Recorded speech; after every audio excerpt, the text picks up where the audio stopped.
A woman who had slept in her car for 207 nights drove 3 hours through February cold to inherit $5 and a house that hadn't seen a living soul in 40 years. Her brother laughed so hard the sound echoed off the law office walls, and her sister smiled the way people smile when the world confirms what they already believed about you.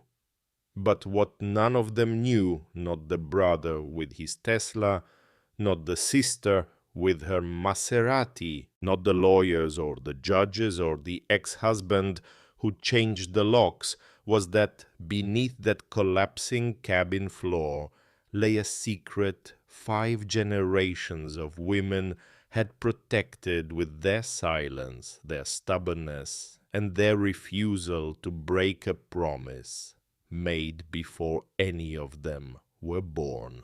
Before we go any further, if stories like this one mean something to you, stories about ordinary people carrying extraordinary weight, take a moment and subscribe. You'll find more here waiting for you whenever you need them. The Honda's windows had frosted during the night, not the delicate kind that catches morning light and turns beautiful. The thick kind, the kind that seals you inside a vehicle the way winter seals a tomb. Willa Ashford opened her eyes at 5:32 to the ache in her lower back, the one that had become so familiar it no longer registered as pain but as identity. 207 nights sleeping in a driver's seat will reshape a body the way water reshapes stone, slowly, permanently, without permission. She turned carefully the way she always turned, checking the rear-view mirror first. Lark slept beneath 3 winter coats in the back seat, her 9-year-old face pressed against a rolled-up sweater she used as a pillow. The girl's breathing was steady and deep, the particular rhythm of a child who had learned to fall asleep anywhere, because anywhere was all she had. One hand curled around the strap of her school backpack, holding it even in dreams, the way a sailor holds the rail in rough water. 7 months. They had been homeless for 7 months, and Willa's body kept a precise accounting of every hour. The stiffness in her neck from sleeping upright, the bruise on her left hip where the seatbelt mechanism pressed into bone, the permanent cold that lived in her feet, now resistant to socks, resistant to the Honda's heater that worked only when it felt like working, which was less and less often. The Walmart parking lot in the Denver suburbs spread around them in pre-dawn gray. Sodium lights hummed above empty spaces. A delivery truck backed toward the loading dock with the steady beeping of something mechanical, performing its function without caring who heard. Willa reached for her wallet in the cup holder and counted by feel the bills, soft with handling. $23. The math assembled itself without effort, the way breathing assembles itself, automatic and merciless. 12 for gas, 3 days of driving to work and back. That left 11 for food, peanut butter, bread if it was on sale, apples if the universe felt generous. Her phone buzzed against the dashboard. Unknown number, 5:34 in the morning. At this hour, unknown numbers meant bill collectors or bad news, and Willa had learned that neither improved with waiting. She pressed the green button and held the phone to her ear and heard the voice of a man who had practiced gentleness until it became professional habit. Frederick Patterson and Associates. Her grandmother Nell Ashford had passed away 3 days ago. The funeral had been yesterday. The will reading was scheduled for Monday morning, 10 o'clock at the Denver office. Willa lowered the phone slowly and pressed her forehead against the steering wheel. The plastic was cold enough to sting. She stayed there, breathing through the sound that wanted to escape her chest. Not a sob, exactly, more like the noise a structure makes just before it gives way. Nell had been the only one, the only family member who called after David left. The only one who said when the divorce lawyer explained that Willa's teaching salary meant she couldn't fight for the house, that maybe the house wasn't what mattered. The only one who hadn't offered advice disguised as judgment when Willa admitted in a voice she barely recognized as her own that she and Lark were sleeping in the car. And Willa hadn't seen her in 8 months. Because gas costs money and pride costs more, and the distance between Denver and Nell's apartment had grown wider. With every week, Willa failed to close it. Lark's voice came from the back seat, small and precise, cutting through the pre-dawn dark, with the kind of knowing that children of crisis develop too young, the way a bone broken and reset grows back harder than it was before. Is it Grandma Nell? Willa turned, wiping her eyes before her daughter could see. But Lark was already sitting up, already reading her mother's face with that terrible perceptiveness that made Willa want to scream at whatever force had decided a 9-year-old should need this skill. The funeral was yesterday, baby. I'm sorry. I didn't know in time. Lark's chin trembled 1 breath, 2, then she pressed her lips together and swallowed, and the trembling stopped. 9 years old and already practicing the architecture of composure, building walls fast enough that grief couldn't find the door. There's a will reading on Monday. The lawyer says Grandma left specific instructions, things she wanted us to have. The hope that flickered in Lark's eyes was a blade. Willa saw it and felt it and understood exactly what her daughter was thinking because she was thinking it too. Maybe enough for an apartment deposit. Maybe enough for first and last month's rent. Maybe enough to stop pretending that sleeping in a parking lot was temporary, was manageable, was anything other than what it was. We should get ready for school. Early bird, right? Lark nodded and started folding the coats with the efficiency of repetition. They had a system. Walk to the Walmart bathroom when the store opened.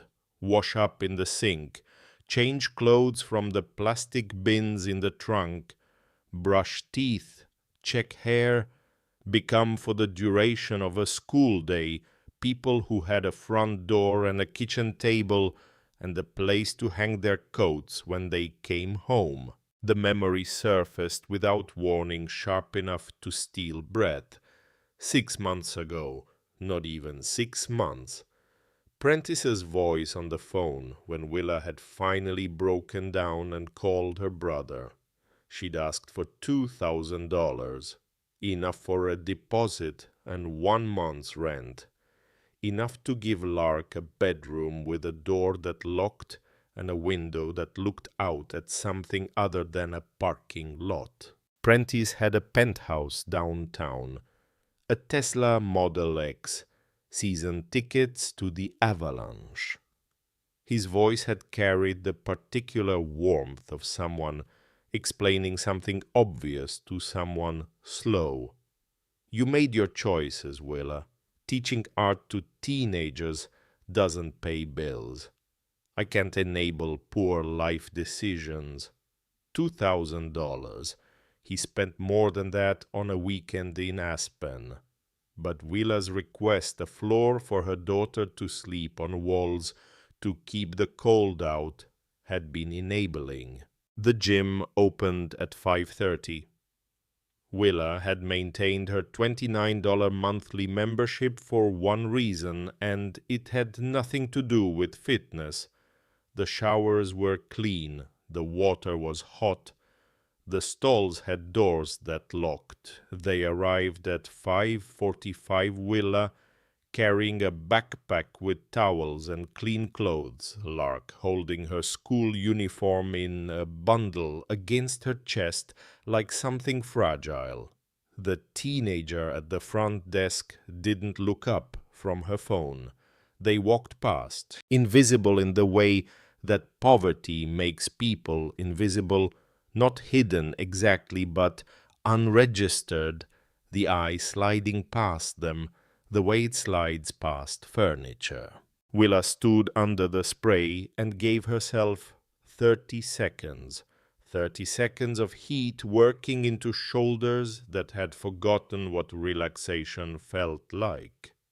30 seconds of water loud enough to cover the sound of her breathing coming hard and fast, the way it did when she let the full weight of their situation press down without resistance. Then she turned the water off and dried herself and dressed in clothes from the Target clearance rack, 3 years old and wearing thin at the knees but professional enough for a classroom. She had learned to tie scarves in ways that disguised the fraying collar of her one good blouse. In better days, she'd called it art teacher chic. Now it was just the costume of a woman pretending to be someone whose life hadn't come apart at the seams. When they emerged, Lark looked like any other fourth grader at St. Catherine's Elementary. Navy jumper, white polo hair in neat braids that Willa had perfected in gas station bathrooms across the Denver suburbs. The uniform was 2 years old, and the hem had been let out twice, but it was clean. Whatever else collapsed, Lark's uniform stayed pristine. Willa had made that decision early and held it with the grip of someone who understood that dignity once surrendered was almost impossible to reclaim. They drove to St. Catherine's in the kind of silence that isn't empty but full of things too large to say, in a Honda with a check engine light and $23 between them and nothing. Willa parked at the early drop-off zone. The hug lasted longer than usual. Lark squeezed hard enough that Will felt it in her ribs, felt the entire weight of a 9-year-old's fear compressed into the pressure of small arms holding on. Love you, Mom.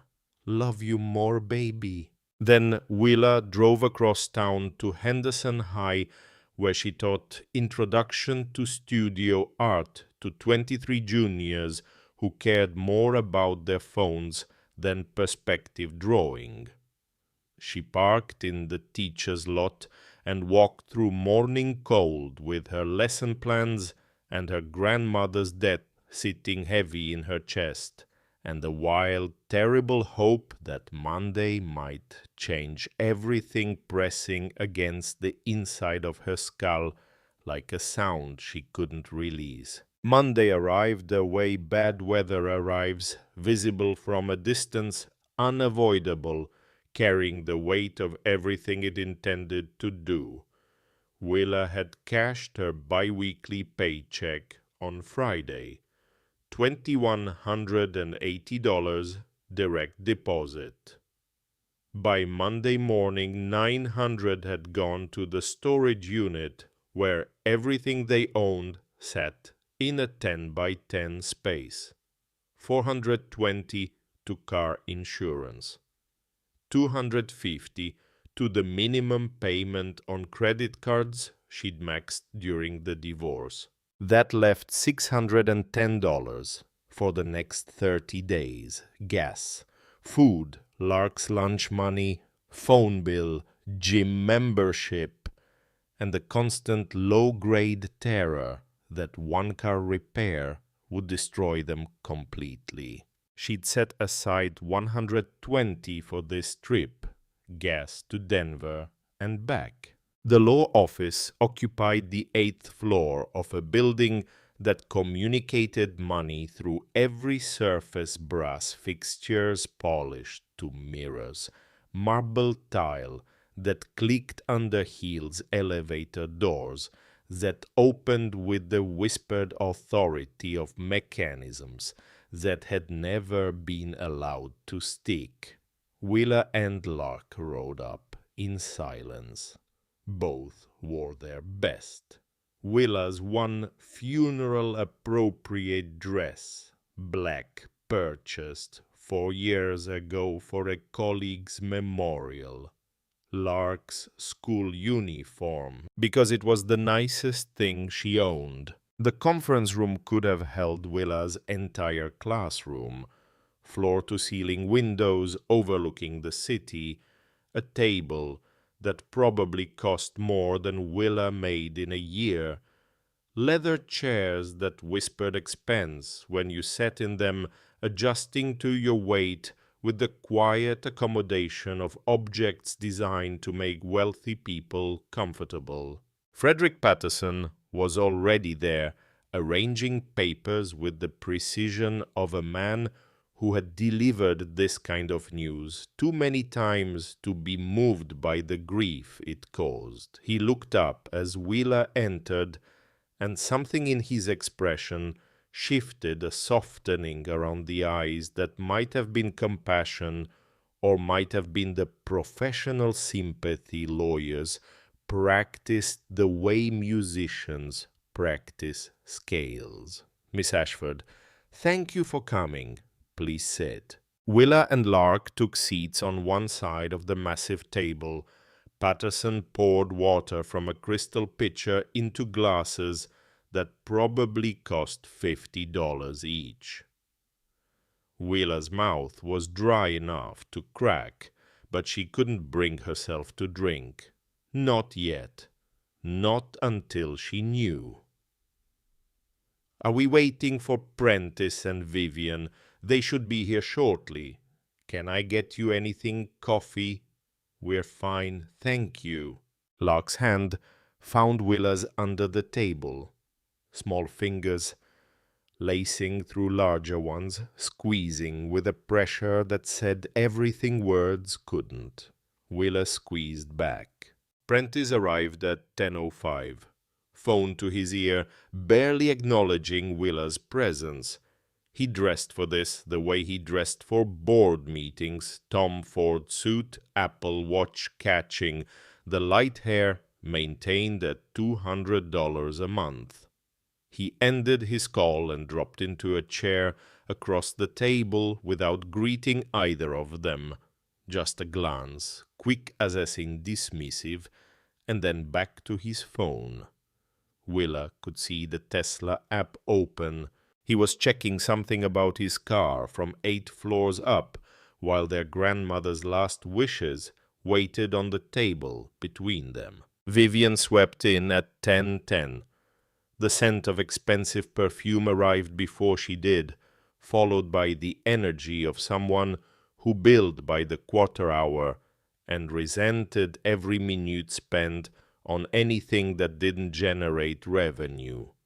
Hermes briefcase, Cartier watch, keys to a Maserati that had no business existing in the same world as Willa's Honda, with its check engine light and its back seat that smelled of sleep. Vivian's eyes moved over Willa and Lark in a single sweep.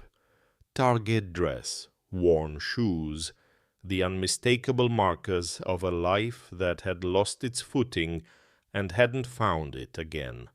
Something crossed Vivian's face, pity or satisfaction, and the difference between them was smaller than Willa wanted to admit. Patterson began reading in the flat cadence of legal language, the kind of voice that makes even death sound like a contract clause. Nell Elizabeth Ashford, being of sound mind and body, small bequest to charities, 15,000 to the Denver Art Initiative, 5,000 to the Garnet Hollow Public Library, 10,000 split between the local food bank and women's shelter. Prentice shifted in his chair.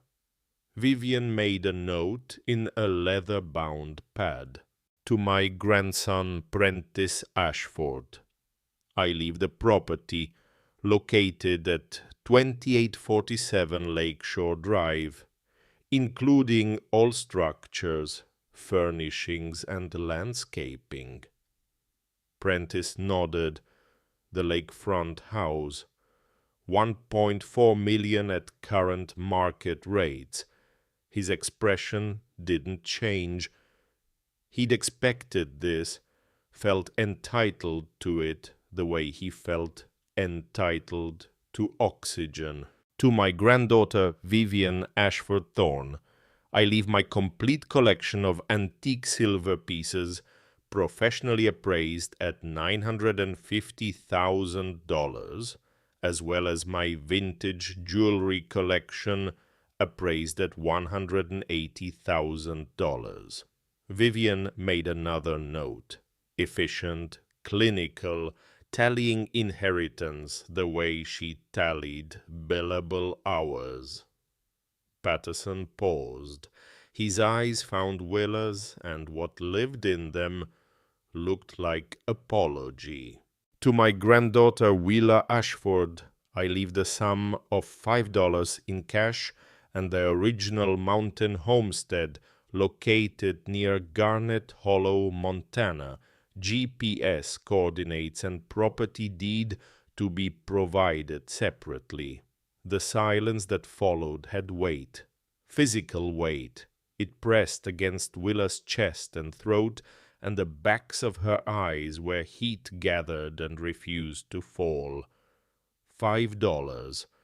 A collapsing cabin on 40 acres of Montana mountainside that nobody wanted. Then Prentice laughed. Not a chuckle, not a quiet exhalation of disbelief, a full genuine laugh that bounced off the conference room walls and seemed to go on long past the point where anyone could pretend it was involuntary. His head tilted back. His shoulders shook. The sound of it made Willa's vision narrow until the room existed only as the space between his open mouth and her clenched hands. $5. He could barely form the words. $5, that's, I'm sorry, but that's almost poetic. I spent more than that on coffee. Vivian wasn't laughing, but her lips had arranged themselves into something that wasn't quite a smile, something closer to validation, the corner of a mouth that had been right about something and wanted you to know it. The old mountain shack. That place hasn't been occupied in 40 years. The structure is probably condemned. Her voice found its edge, the one she used in depositions, though perhaps proportional to life contributions. Prentice built a $50 million company. I made partner at Crawford. You teach teenagers to draw pictures for $37,000 a year. The words landed the way fists land in sequence, each one finding a different part of the body to damage.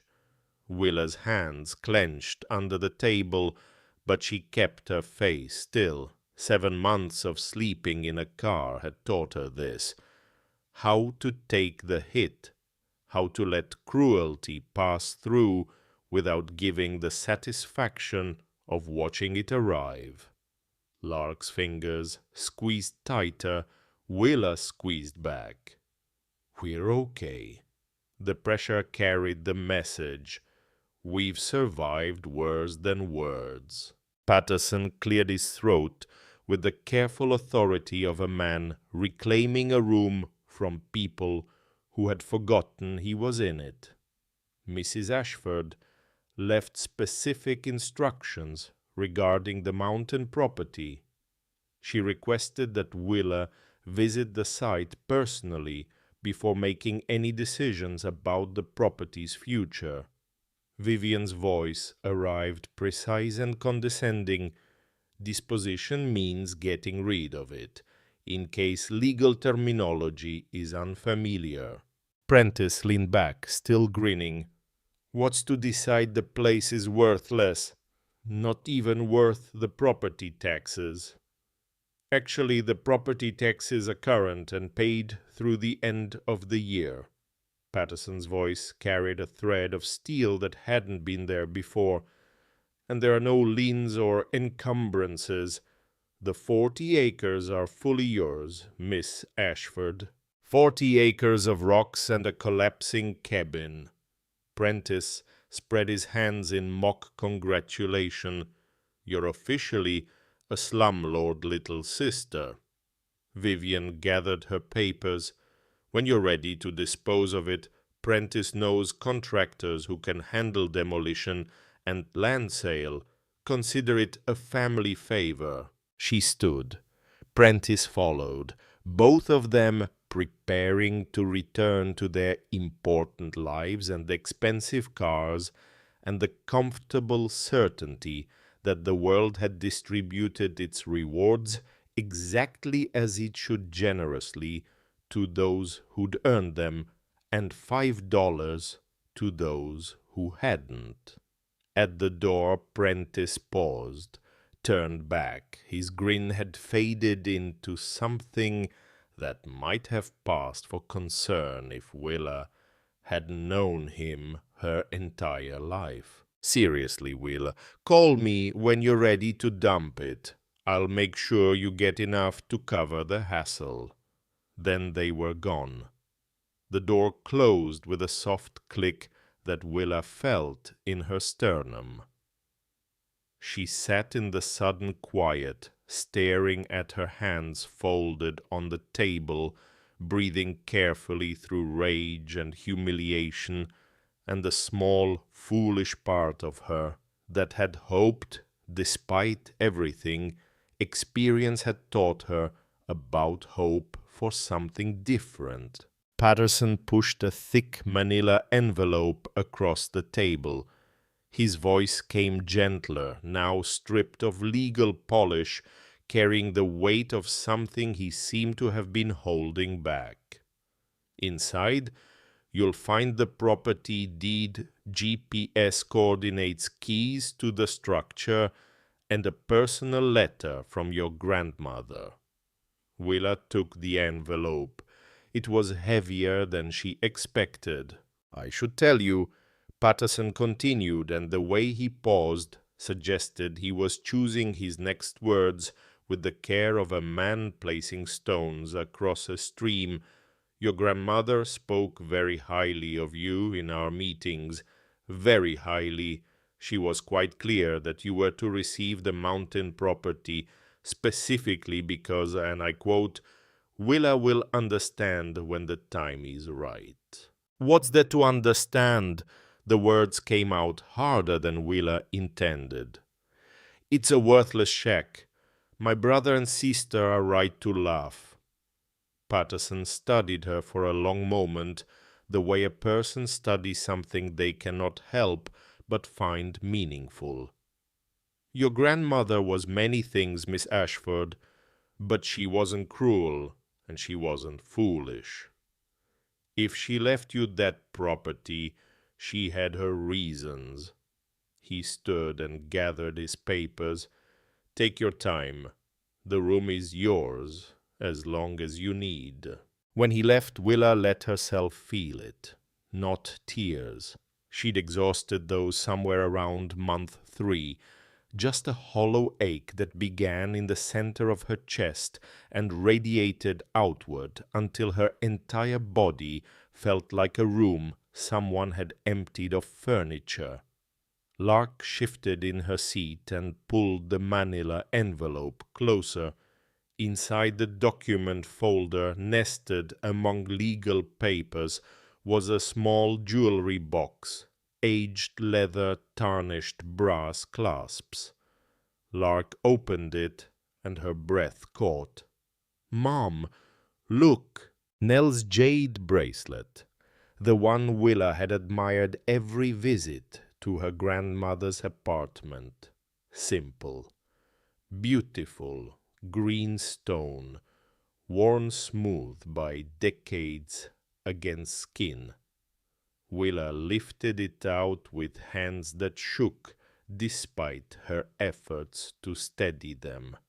Inside the band, engraved in delicate script, "To Nell, for keeping promises. 1967. Grandma knew," Lark whispered. "She knew what you'd need."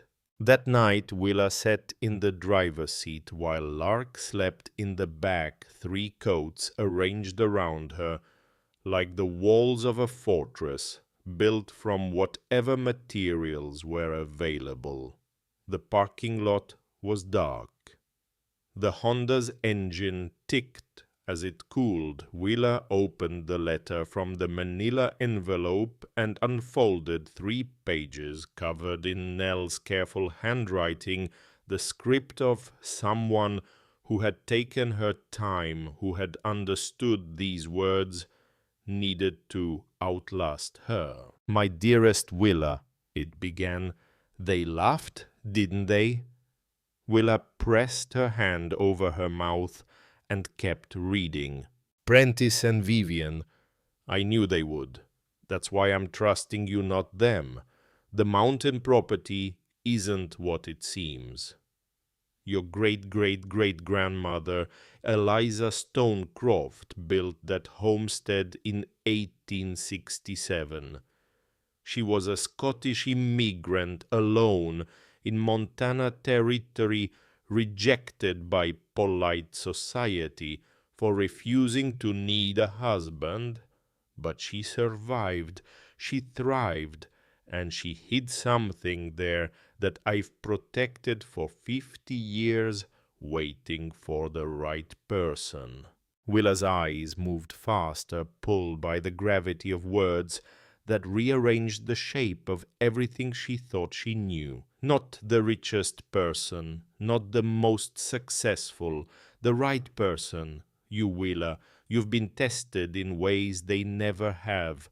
Homeless, divorced, broke, but you still protect Lark's joy, still teach beauty to teenagers who don't know they need it, still believe goodness matters even when goodness doesn't pay.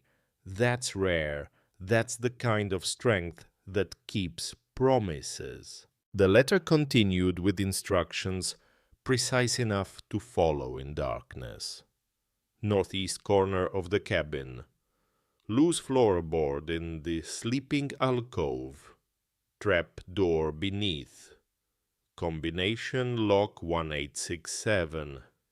The year Eliza built her home. What's below will change everything. But Willa, listen carefully. How you use it will define who you are. This isn't just about money. It's a 150-year promise Eliza made to people who trusted her. I've kept that promise. Now I'm passing it to you. At the bottom, written in a hand that had pressed harder, as though the pen itself needed to feel the weight of what it was saying. Trust yourself. You survived homelessness with grace. You can handle what comes next. I love you. I have always been proudest of you. Wrapped in tissue paper at the bottom of the envelope, heavy, cool, older than anything Willa had ever held, was a pocket watch. Gold case ornate engraving a weight in the palm that suggested permanence. She turned it over. On the back, etched into metal that had held these words for more than a century and a half, time reveals all truths. 1867. She held it to her ear. The ticking was steady. Perfect. A mechanism wound and rewound across 5 generations, keeping time through wars and depressions and the slow erosion of everything except the promise it represented. Willa sat in the dark with the watch against her ear and the letter in her lap and her daughter breathing softly behind her, and for the first time in 7 months allowed herself to imagine that tomorrow might be different from today.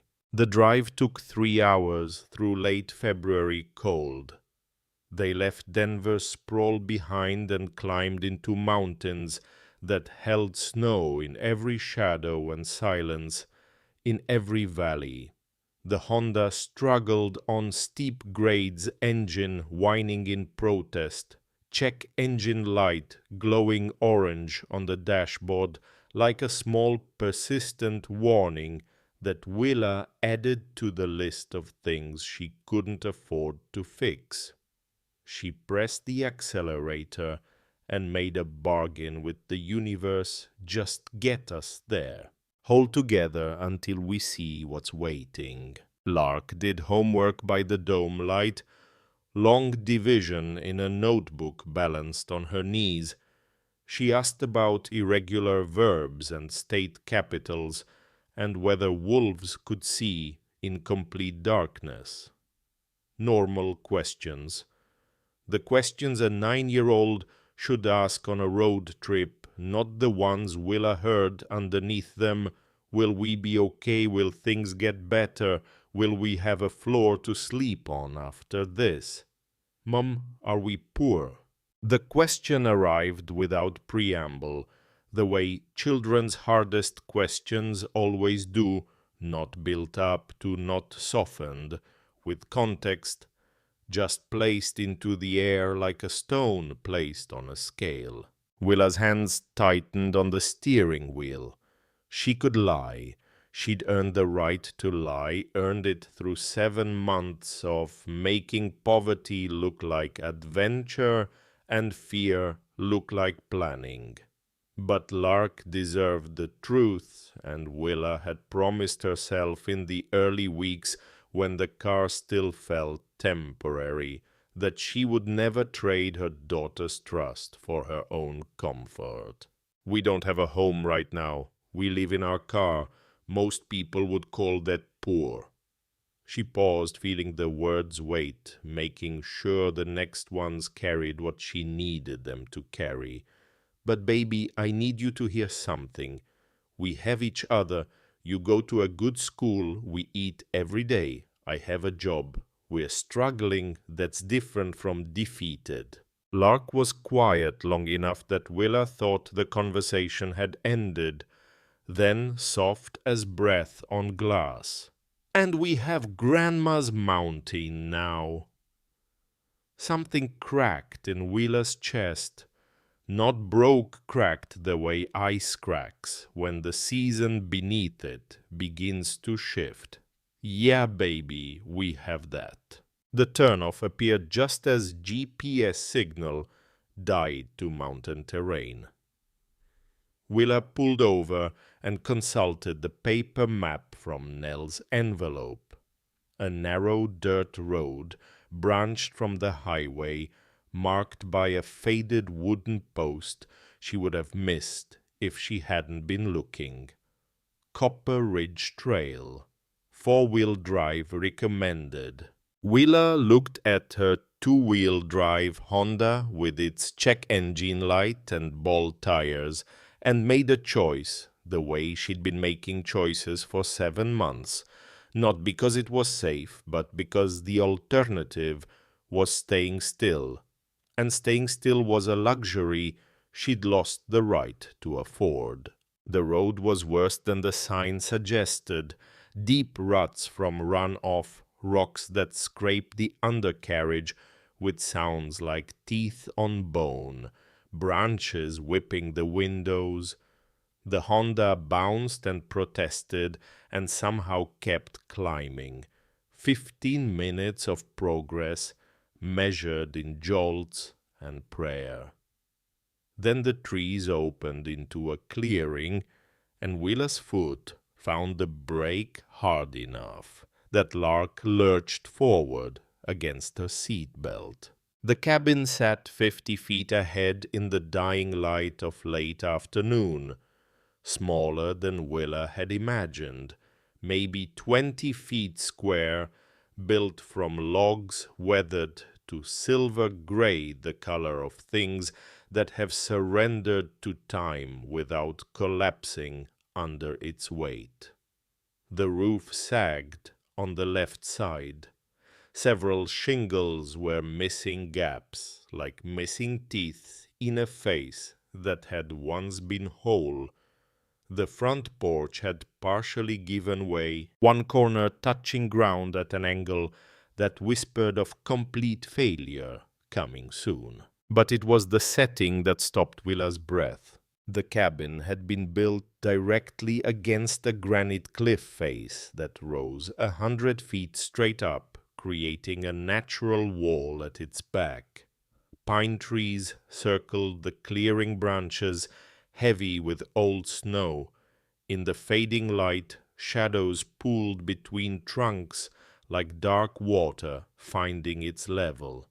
The mountains beyond held the last of the sun on their peaks, and the silence, the profound cathedral silence of a place where no engine ran and no phone buzzed and no city hummed, pressed against the Honda's windows like a living thing asking to be let in. "It's like a house in a story," Lark whispered.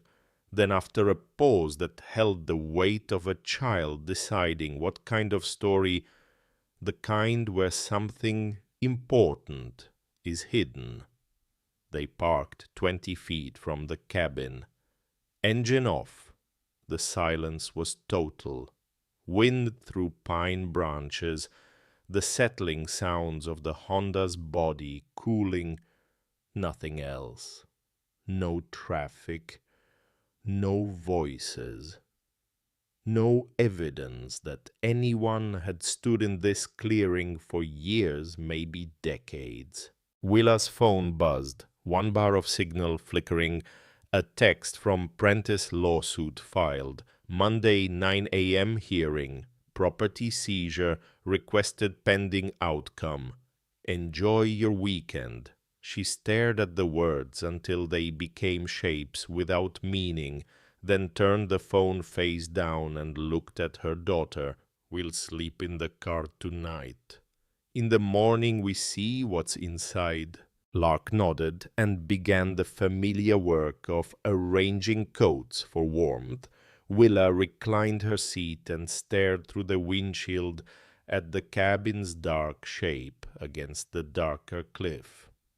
Somewhere in Denver, Prentice was in his penthouse, Vivian was in her Maserati, and Willa was here in a car that might not start tomorrow, with a letter from a dead woman who had promised that everything was about to change. The cabin's windows were empty.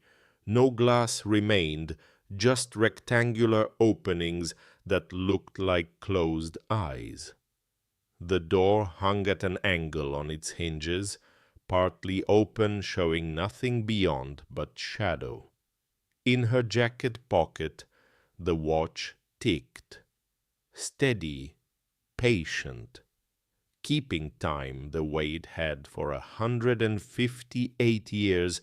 Through every season this mountain had endured, every silence this clearing had held, every promise made beneath this sky and not yet broken. Willa closed her eyes and listened to it.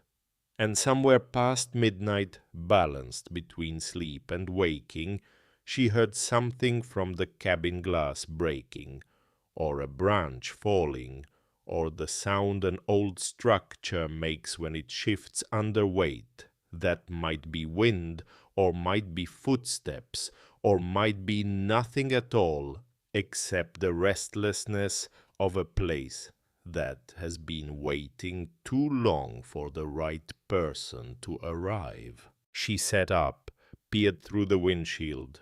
Nothing moved, no lights, no shadows where shadows shouldn't be. Probably nothing. She lay back down and pulled her coat tighter and told herself that morning would bring answers. Morning would bring the trapdoor and the combination and whatever Eliza Stonecroft had hidden beneath this floor 158 years ago. Morning would bring the truth the watch had promised. She almost believed it. Dawn came the way Montana mo. Mornings come cold, bright, uncompromising. Frost had painted the Honda's windows in patterns that turned the world outside into crystal blur. Willa woke to find Lark already sitting up, staring at the cabin through the passenger window with the intensity of someone who has been watching for a while and is not yet finished. "How long have you been awake?" "A while." "What were you doing?" "Listening." "For what?" "To see if it talked." Lark turned to her mother with an expression that held no embarrassment, only certainty. "You told me once that old houses tell stories if you know how to listen. Grandma Nell said the same thing. She said, 'Wood holds time.'" The memory surfaced Willa at Lark's age, sitting in Nell's kitchen, watching her grandmother run her palm along the door frame and explain how grain patterns recorded decades, how foundation cracks mapped seasons, how every house carried its history in its bones for anyone patient enough to hear. Prentice had called it nonsense. Vivian had rolled her eyes. But Willa had listened and carried that listening into her teaching, into the way she helped teenagers understand that art wasn't about making beautiful things, but about paying attention to what the world was already saying. Let's go hear what this one has to say. They approached the cabin the way you approach something that might not hold your weight, testing, careful, aware that structures can betray you without warning. Willa pressed each porch board before committing. 3 were soft with rot flexing underfoot. She marked them mentally and stepped over, guiding Lark to do the same. The door required force. Swollen by weather, it scraped the frame with a sound like a long exhale. The hinges protested. Then they were inside. The smell came first. Decades of dust, thick enough to coat the back of the throat. Old wood releasing the faint bite of resin. Mouse droppings in corners, and beneath everything something mineral and cold that seemed to rise from the floorboards themselves, as though the earth below was breathing through the gaps. 1 room, 20 by 20, maybe less. A pot-bellied stove in the far corner, rust eating through cast iron. A table leaning against the wall, one leg snapped clean. Shelves along the east side empty except for tin cups that had oxidized to tarnished green. An alcove extending north just large enough for sleeping. Light filtered through gaps in the roof. Columns of illuminated dust moved with their breathing shifting like something alive and curious. Every surface wore a grey film, undisturbed, except where their feet now left prints, the first marks in years, maybe decades, breaking the record of absence. Willa ran her finger across the table's surface. The trail she left through the dust felt like writing inscription on a surface that had been waiting for someone to begin. Lark moved through the space like someone reading a room the way Willa had taught her to read paintings, not for what was obvious, but for what was hidden in the composition, in the negative space, in the parts the eye wanted to skip. "Mum, come here." Lark was crouched near the alcove, studying the floor. Willa crossed in 3 steps and knelt beside her. In the dust, a rectangular outline, maybe a foot long, 6 inches wide. Something box-shaped had rested here, protected from the elements, and had been recently removed. The dust around it was thick, but the space where the object had sat was clean. "Someone was here," Lark said. "Not that long ago." Willa didn't answer because the answer she had would frighten her daughter. Instead, she began a careful examination of the alcove. The floorboards here were different, fitted with more precision than the rest of the cabin, the kind of careful construction that spoke of intention. Her hand found a board that shifted under pressure. Not much, but enough. She worked her fingers into the gap and pulled. The board came free. Beneath it, wedged between perpendicular supports, was a metal tin about the size of a shoebox. Willa freed it with steady hands. The tin was old but intact, sealed with a layer of wax that cracked as she pried it open. Inside, wrapped in wax paper, 3 photographs and a handwritten note. The first photograph showed a woman standing before this cabin, not young 40, maybe 50, strong-boned, wind-weathered, wearing work clothes, and holding herself with the posture of someone who had claimed space in a world that hadn't offered it. On the back, in faded ink, Eliza Stonecroft, 1867. The second showed the same woman, older now, standing in the same spot, hands cupped around something small and rectangular that the photograph's age had rendered too blurred to identify. The third photograph made Willa's breath stop in her chest. A young Nell, maybe 30 years old, standing in this room, in this cabin, smiling at the camera with the quiet determination Willa remembered from every visit, every phone call, every moment her grandmother had said, without saying it directly, that she believed Willa was stronger than Willa, believed herself to be. On the back, Nell Ashford, 1974. The note was written in Eliza's hand, the paper so fragile Willa handled it the way she handled her students' first charcoal drawings, as though the act of holding it was itself a form of respect. For daughters of my blood, who come after, look beneath where I rest my head, the mountain keeps promises. Lark leaned close enough that her hair brushed Willa's cheek. She touched Eliza's photograph with one careful finger. "She looks like us. Same jaw, same eyes." Willa saw it too. The shape of Lark's face echoed in Eliza's bones. The set of Willa's shoulders mirrored in how Eliza held hers, 5 generations carried forward in blood and bone, visible and undeniable. Beneath where I rest my head, Willa's gaze moved to the alcove's far corner, the northeast corner, the sleeping area.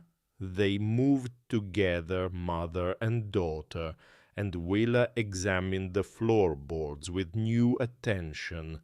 One board slightly different, newer wood or at least more recently placed. She pressed down, it gave. She pulled the board free, then 2 more beneath it, and they fitted so precisely into the subfloor that it had been invisible until exposed a wooden hatch, 3 feet square, an iron ring handle, and beside it, built into the wood itself, a combination lock, 3 rotating dials numbers 0 through 9. Lark's voice came barely above breath. The trap door.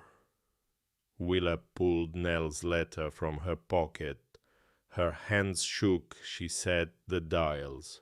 1, 8, 6, 7. Her fingers found the iron ring and pulled. The lock opened with a sound that seemed to travel through the cabin's bones and into the stone beneath a click that carried 158 years of patience, releasing itself in a single precise moment. Willa lifted the hatch slowly. Hinges groaned from decades of stillness. Cool air rushed up from below, carrying the smell of deep earth and minerals, and something vast, the particular silence of a space that has been holding its breath for a very long time. She aimed the flashlight into the darkness. The beam found wooden ladder rungs descending into shadow, worn smooth by hands that had climbed up and down for years. 10 rungs visible, 12. Beyond that, the light couldn't reach. What's down there? Lark's voice held excitement and fear in equal measure, balanced on the edge between wanting to know and understanding that knowing would change everything. Willa looked at the ladder, at the darkness, at her daughter whose life had already demanded more courage than any 9-year-old should need to carry, at the pocket watch in her jacket still ticking, still keeping time the way it had since Eliza Stonecroft first wound it in a world where this cabin was new and this promise was just beginning. I don't know yet, but Grandma Nell knew and Eliza knew before her. Below them the mountain waited, patient, old, holding in its darkness whatever truth the watch had promised to reveal. Willa tested the first rung with her full weight before committing. The wood groaned but held. The second rung, the third.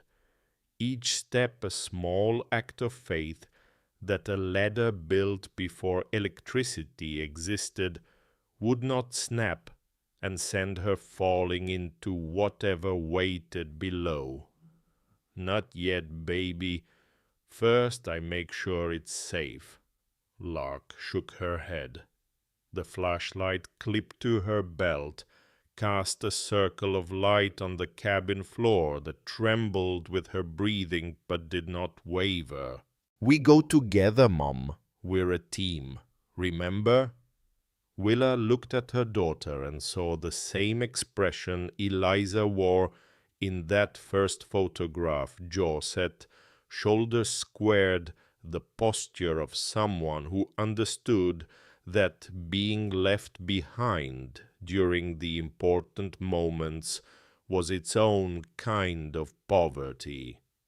She clipped a second flashlight to Lark's jacket and adjusted the rope she'd brought from the Walmart supplies, looping it around a roof beam, that felt solid enough to trust. Slowly, test every rung. If anything feels wrong, we come back up. Okay? The descent reshaped the world. 10 rungs and the cabin's grey light became a square of sky above them. 20 rungs and the temperature dropped enough that their breath became visible small clouds that hung in flashlight beams like ghosts unsure whether to stay or dissolve. 30 rungs, and the smell changed mineral cold, the particular scent of stone that has never known sunlight.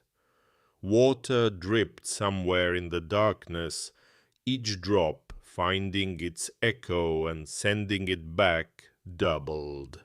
At 35 rungs, Willa's feet touched solid rock.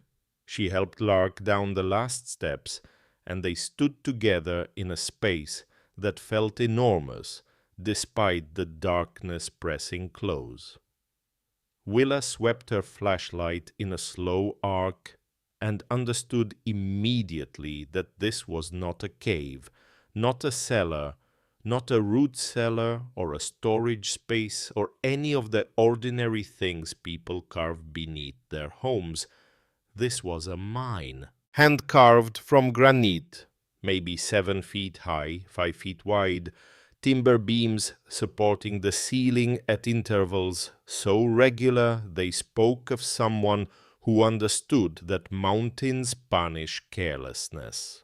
The floor had been worn smooth by decades of foot traffic, the kind of polish that only comes from the same boots walking the same path hundreds of times. They moved forward 50 feet, 70. The passage ran straight the walls, scored with pick marks in patterns that suggested method rather than desperation, someone extracting, carefully preserving the structure, even as she took what it offered. Then the tunnel opened into a larger chamber, and Willa stopped walking. Against the far wall, wooden crates stood stacked in rows, not haphazard, deliberate, arranged with the care of someone who expected them to be found by specific hands at a specific time. Willa approached the nearest crate and worked the lid free. Inside, wrapped in oiled cloth that had kept its integrity through a century and a half of underground darkness, were chunks of rock shot through with veins that caught the flashlight and threw it back in fractured starbursts. Even without training, even without a single hour of geological education, Willa could see that these were not ordinary stones. The veins had structure, crystalline geometry, the kind of beauty that exists only where enormous pressure meets enormous patience. Is this silver? Lark touched one piece with a fingertip. It's like frozen lightning. The second crate held tools, pickaxes, chisels, hammers, all hand-forged, all bearing the wear of years. One pickaxe handle carried initials, carved deep into the wood. E.S. Eliza Stonecroft, working this mine alone for how long, how many winters, how many mornings descending this ladder in darkness, carrying a lantern and a promise and the knowledge that what she was doing could get her killed if the wrong person found out. The third crate was smaller, built with more care. Inside, protected by multiple layers of oiled cloth, was a leather-bound journal. The leather had cracked with age, but held together, the spine intact, the pages still bound. Willa opened it and felt the weight of years gathered in her hands. Journal of Eliza Stonecroft, March 1867. The entries were written in careful script that suggested schooling and discipline. Eliza described her arrival in Montana Territory, her claim on the land, 125 cents per acre, paid in gold she'd panned from the creek. The claims office had resisted, a woman alone owning property. But law was law, and Eliza had learned early that the law was the only weapon available to those without money or men to speak for them. April 3rd, 1867. Built the cabin with my own hands. Men from Garnet came to watch, to mock. A woman doing man's work, they said. Let them mock. By winter I'll have walls. They'll still be drunk in saloon doorways. May 18th. Found a vein today, not gold, silver, wire silver, the assayer in Helena called it. Rare formation, worth more than gold to the right buyer. I'll tell no one. A woman alone with a silver mine. They'd kill me before the claim was filed. The entries continued through summer, Eliza learning extraction techniques through trial and failure, processing ore in ways designed for concealment. Then in August the tone shifted, and Willa read the next entry aloud, her voice strange, in the underground chamber bouncing off stone wall that had heard these words once before when Eliza wrote them by lantern light. August 12th. Met today with a Salish elder. His name is Running Elk. He knew I was here, knew about the mining. I expected anger. This was his people's land before it was anyone's claim.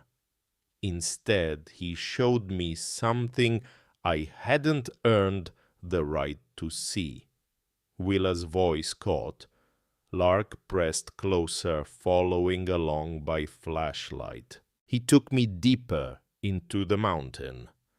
Chambers I hadn't found, places where his people had held ceremonies for generations, where young warriors came to prove themselves, where ancestors left offerings that were never meant for outside eyes. I stood there with my pickaxe and my greed and felt smaller than I've ever felt. Running Elk doesn't condemn my mining. He says the earth gives what it gives, but he asked me to make a promise. If I profit from this silver, I protect what his people left here, guard it until the time comes for its return. I gave my word. It's the least I can offer for what I've already taken. Later entries described learning from Running Elk, finding connection with someone who understood what it meant to exist between worlds. Eliza, a woman alone in a territory that expected her to fail. Running Elk, a leader watching his people's land be claimed by strangers who didn't know its history and didn't care. At the back of the journal, tucked into a pocket in the binding, Willa found a hand-drawn map. This chamber was marked First Chamber, Main Cache. 3 tunnels branched from it. East Ore Vein, West Water Source, North Sacred Place. A note at the bottom written in ink that had faded but refused to disappear. The covenant is in the sacred place. Honor it or lose everything. Lark read the note over Willa's shoulder. Her voice was careful, the way children's voices become when they sense the ground shifting beneath a conversation. What's a covenant? A promise, A serious one. Eliza promised Running Elk she'd protect what his people left here. She kept that promise her entire life. Grandma Nell kept it after her. And now it's ours. Now it's ours. Even if it means we don't get the silver. Willa looked at her daughter, 9 years old, 7 months homeless, asking whether honor mattered more than survival, and asking it not as philosophy, but as a practical question with real consequences. She could feel in the cold and the hunger and the absence of a bedroom door. Even then, some promises matter more than money. The words left her mouth and landed between them like something solid, a stone placed on a scale. Willa meant them. She was almost sure she meant them.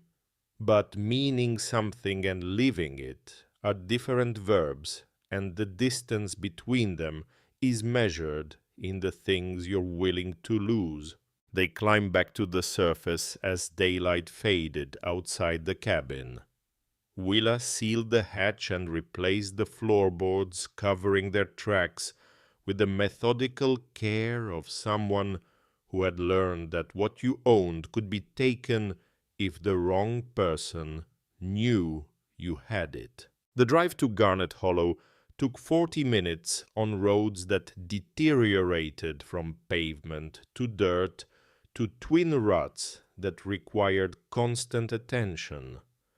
The town appeared suddenly tucked into a valley between mountains, population sign promising 412 residents, the kind of number that stays fixed for decades because the people who leave are replaced by nobody. One main street, a gas station unchanged since the Reagan administration, a diner with pickup trucks parked outside at angles that suggested their owners had stopped caring about parking lines sometime during the previous century.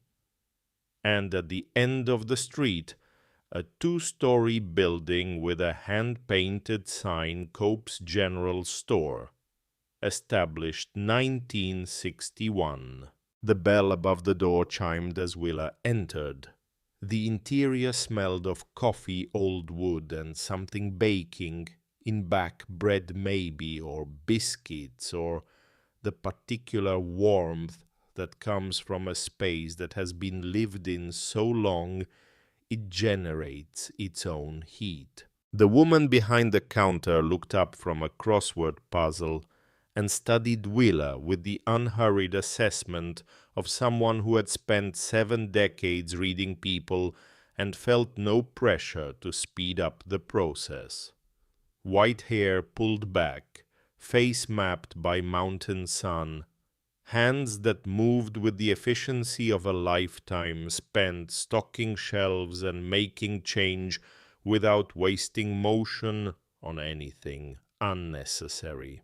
Help you. I need supplies, flashlights, batteries, rope, camping gear. The woman came around the counter and moved toward the back shelves with surprising agility.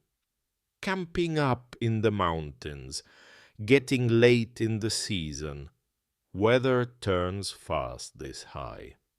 Just for a day or two, items accumulated on the counter as Willa listed needs, and the woman gathered them: 2 heavy-duty flashlights, batteries, waterproof matches, a first aid kit that looked military surplus, emergency blankets.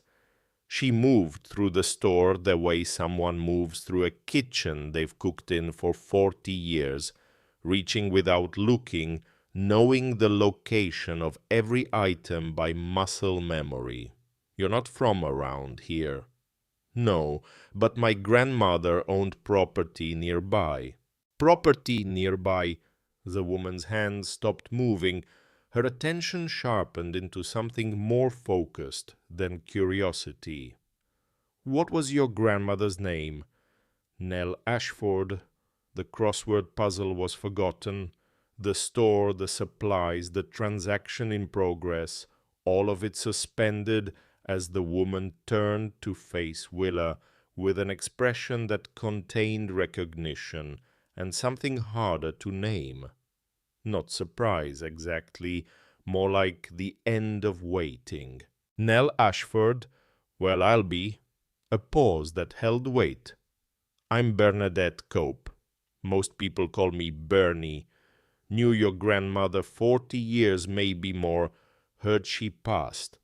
I'm sorry. Thank you. Bernie rang up the supplies, but her attention stayed on Willa's face, reading things that probably showed more clearly than Willa intended the fatigue, the fear, the particular thinness that comes from months of eating last.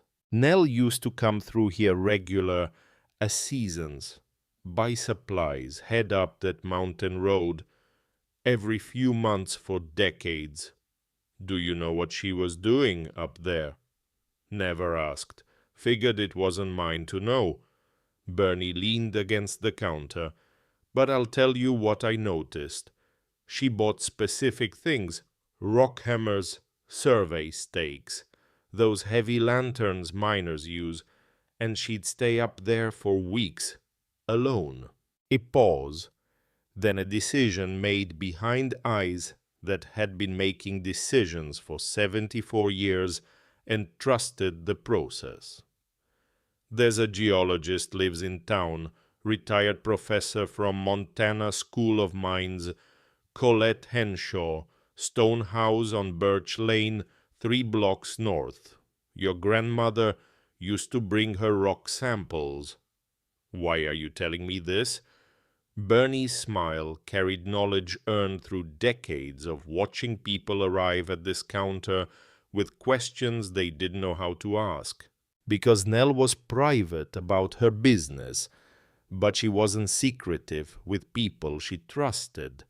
And if you're here buying flashlights and rope for that property, you're about to need someone who understands what rock tells you when you know how to listen.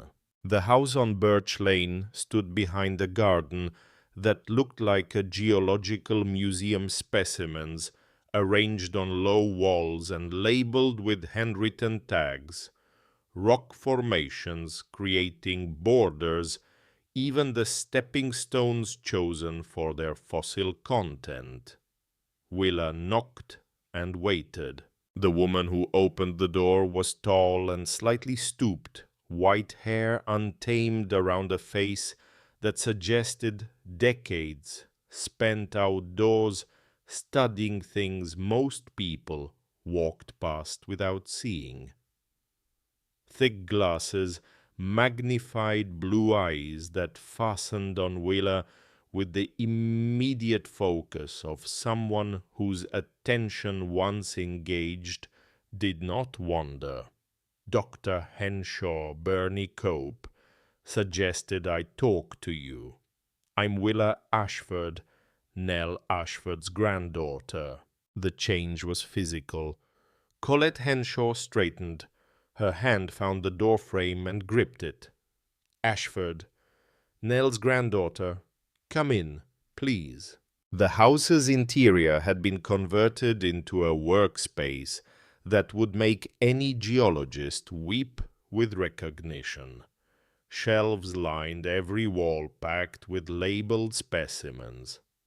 A massive desk held microscopes and portable testing equipment. Geological maps covered available wall space, Montana's underground, rendered in careful detail, the kind of rendering that takes decades of study to produce and a lifetime of obsession to maintain. Colette cleared papers from 2 chairs and pulled a folder from a filing cabinet. Neat script on the tab, Ashford. Confidential.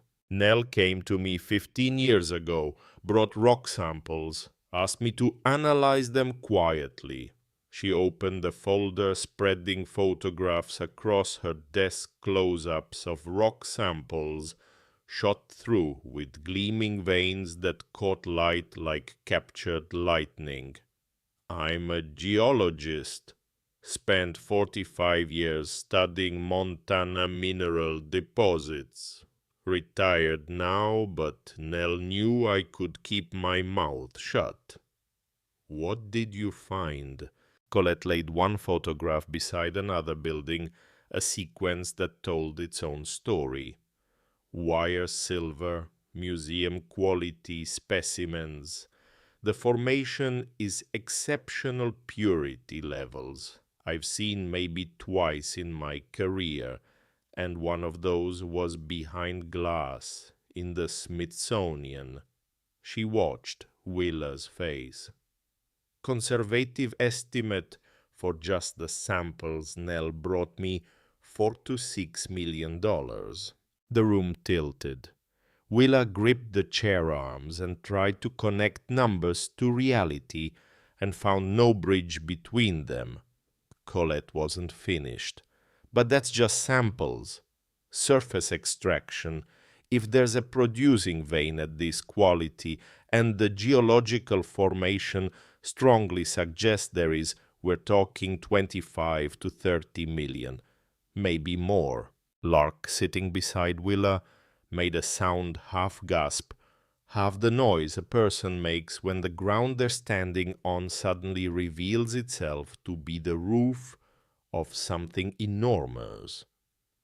Willa pulled her daughter close and tried to breathe through shock that felt less like surprise and more like vertigo, the world rearranging itself around a number so large it had no shape she could hold. Why didn't Nell mine it?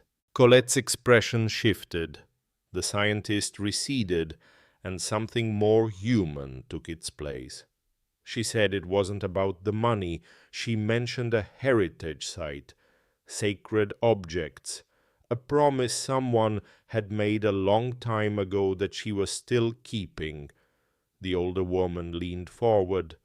She was working with the Confederated Salish and Kootenai tribes, had been for years, negotiating some kind of agreement.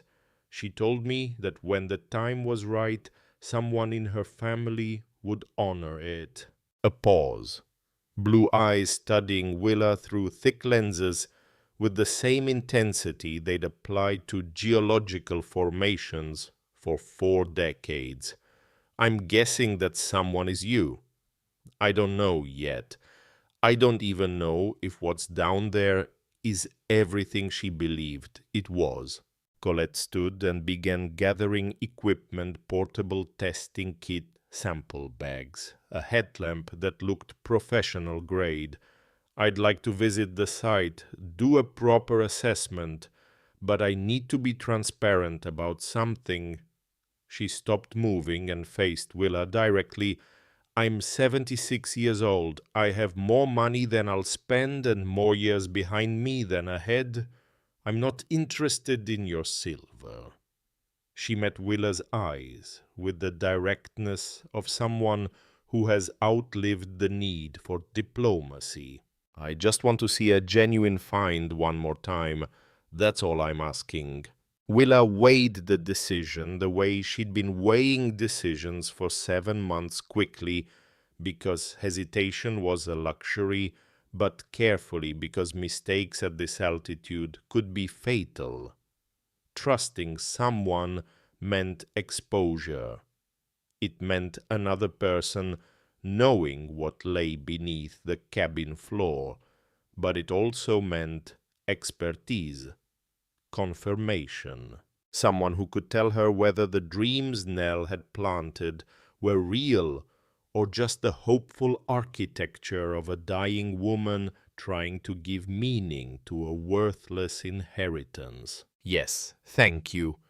They were loading equipment into Colette's battered pickup when Willa heard the engine, not the loose rattle of a local truck. Something tighter, electric, moving fast on the dirt road with the confidence of a vehicle that had never been told no. Prentice's Tesla appeared through the trees' white paint catching afternoon light like a blade catching sun. He pulled alongside the Honda with the spatial aggression of someone who believed every road existed for his convenience. The door opened. Prentice stepped out, phone to his ear, ending a call with the clipped efficiency of a man whose time was worth more than anyone else's in any room he entered. Behind the Tesla appearing around the bend with an engine note that belonged on Italian highways rather than Montana dirt roads, came Vivian's Maserati. Willa felt her stomach drop the way it drops when you step off solid ground and discover the step you expected isn't there. Prentice surveyed Willa, Lark, and Colette with the quick assessment of someone evaluating variables in a failing equation. A second man emerged from the Tesla's passenger seat, camera equipment in hand, the purposeful movements of someone being paid to document rather than observe. Willa, finally, you don't answer your phone. No signal at the cabin. Victoria and I hired an investigator. He said it without embarrassment, the way he'd say he'd hired a contractor or a consultant, a business decision, nothing personal. GPS tracker on your car seemed wise given the circumstances. Willa's hands formed fists at her sides. She kept them there below his line of sight. You're tracking me. Protecting family interests, he gestured to the man with the camera. Trevor Harris, property assessor. He'll document the cabin's condition for our case. Vivian emerged from the Maserati in clothes that cost more than Willa's monthly salary, surveying the town with the visible distaste of someone whose definition of civilization required valet parking. So this is what Nell's confusion looked like in practice, a mountain shack in the middle of nowhere. She walked toward Willa with controlled precision. Let's be adults about this. You're homeless, living in your car with Lark. David is very concerned about her welfare. The world narrowed. Willa heard her own voice arrive from somewhere steadier than she felt. You've been talking to my ex-husband. Someone has to think about Lark's best interests. Vivian pulled a folder from her briefcase, photographs, printed documents, the organized machinery of a case being built. We have documentation, photographs of you living in your vehicle, statements from David about the unstable environment. A judge would find this very compelling. Prentice moved closer, the coordinated approach of siblings who had learned to work as a unit, one applying pressure, while the other positioned the blade. Sign over the property. Take 100,000 cash. We drop all custody concerns. You get an apartment, stability. Provide Lark with what she needs. A pause calibrated for maximum impact. Or refuse, and we'll take this to court for the property and for Lark. Vivian's voice carried the particular steadiness of someone delivering a threat they fully intend to execute. You can't afford that fight, Willa. We can. Colette stepped forward, not fast, not aggressive, with the deliberate calm of a woman who had spent decades working in environments where panic was a faster killer than any rock fall. I don't believe we've met. Dr. Colette Henshaw, retired geologist. She extended her hand with enough social force that Prentice had to either take it or commit to rudeness in front of witnesses. He took it. I've been consulting on the property in question. It's quite fascinating from a geological perspective. Vivian's eyes narrowed. Consulting on what basis? On the basis that Willa asked me to, which he has every legal right to do as the property's owner. The property's value is being contested. Any assessments conducted before the hearing, I'm not assessing value for sale. Colette's voice held the patience of someone who had corrected students' misconceptions for decades without losing her composure or her authority. I'm providing scientific analysis of geological formations, perfectly legal, and I should mention quite well documented. Trevor finished photographing and retreated to the Tesla.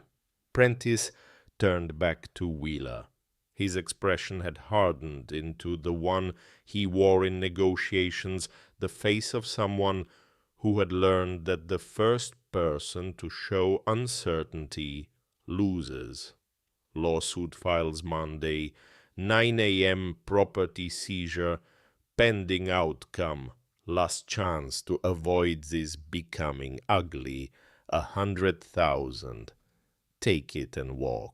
Willa looked at her brother, at her sister, at the people who should have been her safety net when David left, when the money ran out, when the car became their home.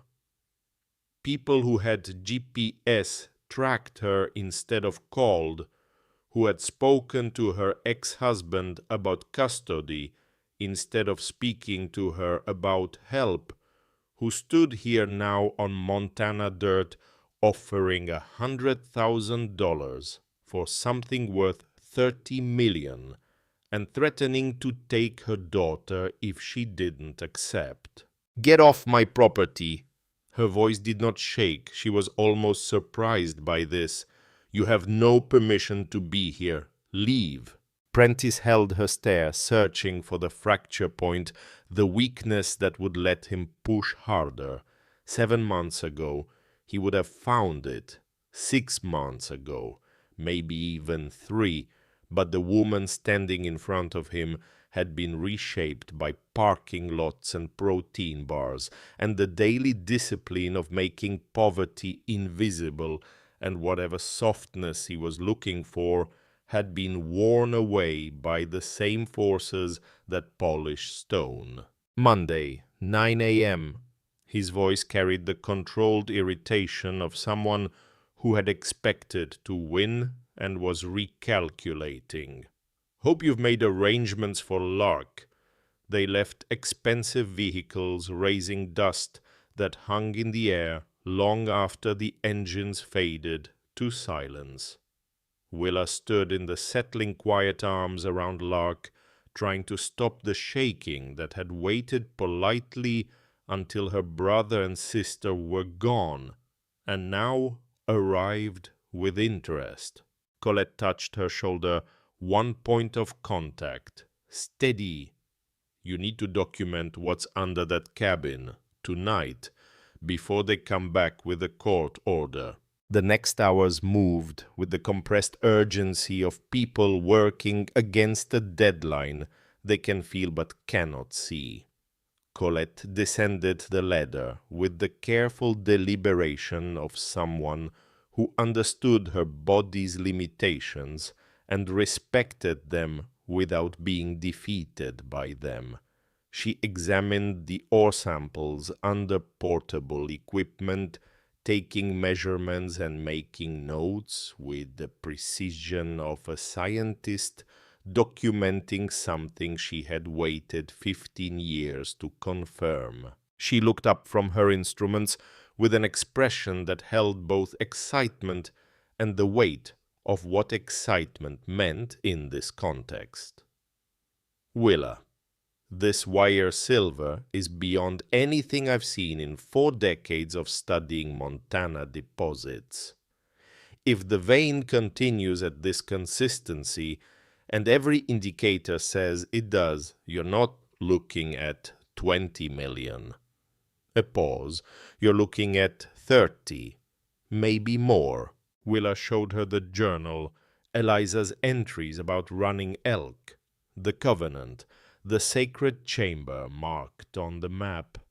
Colette read with the silence of someone who understood that not every discovery is meant to be celebrated. Then we need to find that chamber, document it, and contact the tribe before your siblings can complicate things. How? I know someone, Thomas Standing Bear, Cultural Preservation Director for the Confederated Salish and Kootenai. If Eliza really hid sacred objects, the tribe has legal standing to intervene under the Native American Graves Protection Act. She paused. Nell contacted them 7 years ago. They've been waiting. Willa felt something click into place, not a sound but a sensation, the feeling of a mechanism engaging gears that had been positioned decades ago finally beginning to turn. Nell hadn't just hidden the mine's existence, she'd been actively building the framework for this moment. Relationships with the tribe, legal groundwork, draft agreements, all of it waiting for the person she trusted to finish what Eliza had started. And she had chosen Willa, not because Willa was successful or wealthy or powerful, because Willa was the kind of person who would keep a promise even when keeping it meant staying poor. They drove back to the cabin as darkness took the valley. Bernie had sent them off with a paper bag, sandwiches, 2 apples, a thermos of coffee, and a note that said nothing except "call if you need anything," and a phone number written in the careful hand of someone who meant exactly what she wrote. Lark fell asleep wrapped in emergency blankets, while Willa photographed every page of Eliza's journal, and Colette made detailed notes on the ore samples. The cabin was cold, no wood for the stove, no way to know if the chimney would even draw. They worked by flashlight, conserving batteries, talking quietly about the morning and the hearing and the narrowing corridor of time between now and Monday. Tomorrow we go north, find the sacred chamber, document everything, then I'll call Thomas. And if your siblings get a court order before then we make sure the documentation is somewhere they can't suppress it. Cloud storage, multiple copies, sent to people we trust. Colette nodded, then quieter. Your grandmother chose well, Willa. She chose the one who was desperate enough to come. No, Colette's voice carried the conviction of someone who had spent a lifetime distinguishing genuine formations from fool's gold. She chose the one who would keep the promise even if the silver wasn't there, even if this cabin held nothing but dust and mouse droppings. You drove 3 hours in a car that might not start again to honor your grandmother's last request. That's not desperation, that's character. Willa didn't answer. She wasn't sure she believed it yet.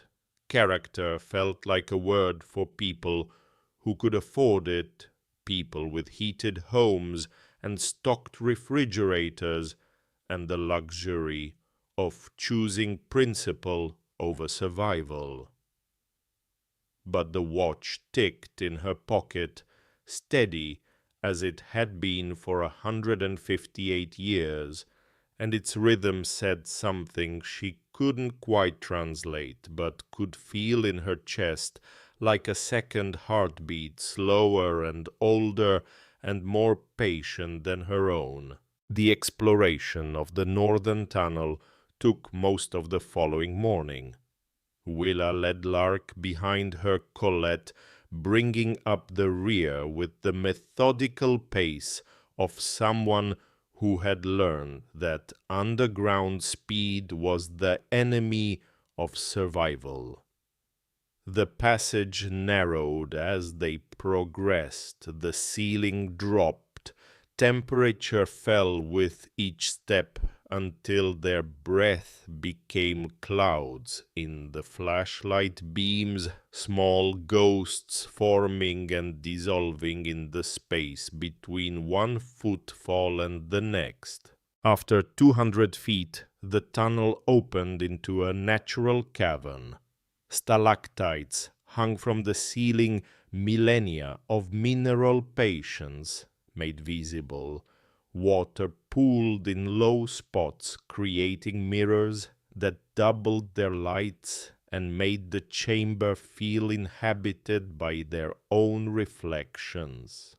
Against the far wall a barrier, not natural, stones of different colors stacked with deliberate care to fill a gap between floor and ceiling, Eliza's work, hiding what running elk had trusted her to protect. They removed stones one at a time, setting each aside with reverence that required no discussion, no agreement.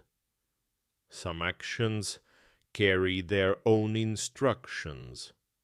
Behind the wall waited a chamber perhaps 6 feet deep.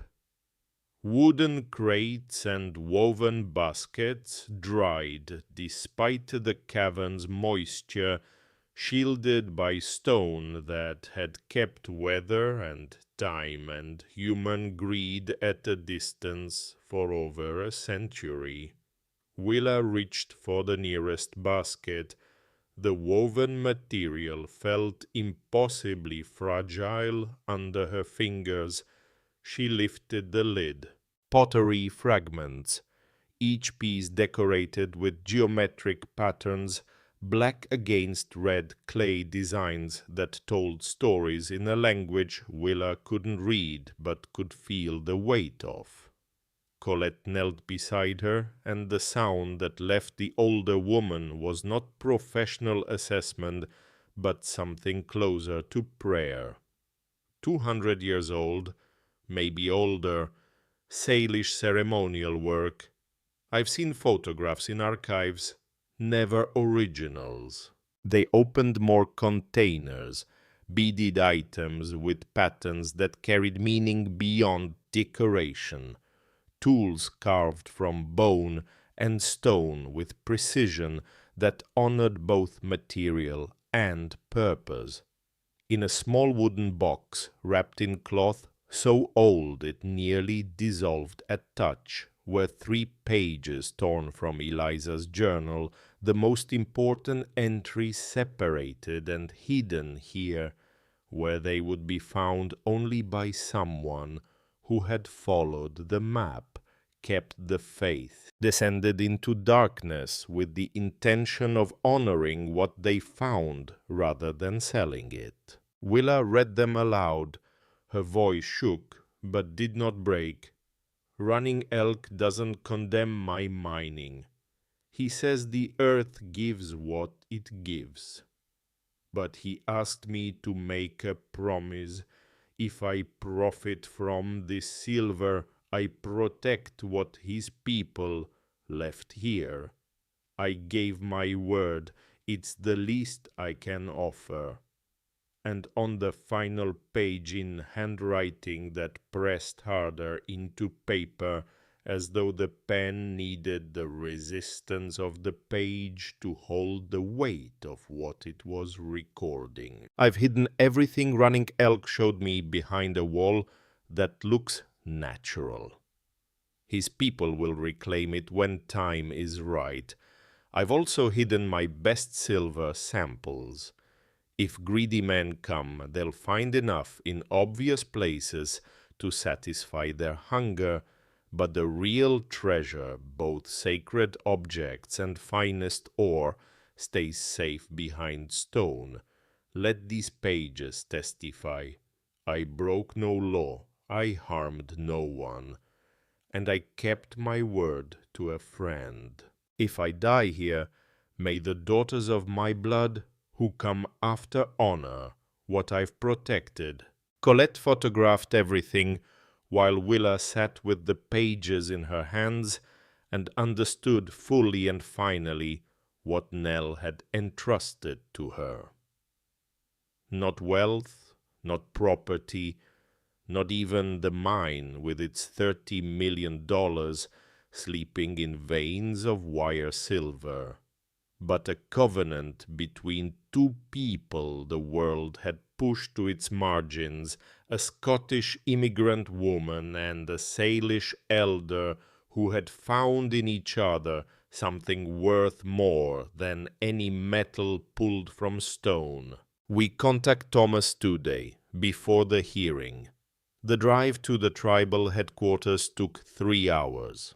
Colette rode with them, navigating mountain passes that still held snow in shaded cuts, while Lark slept in the back seat with the completeness of a child who has carried too much weight for too many hours and has finally temporarily set it down.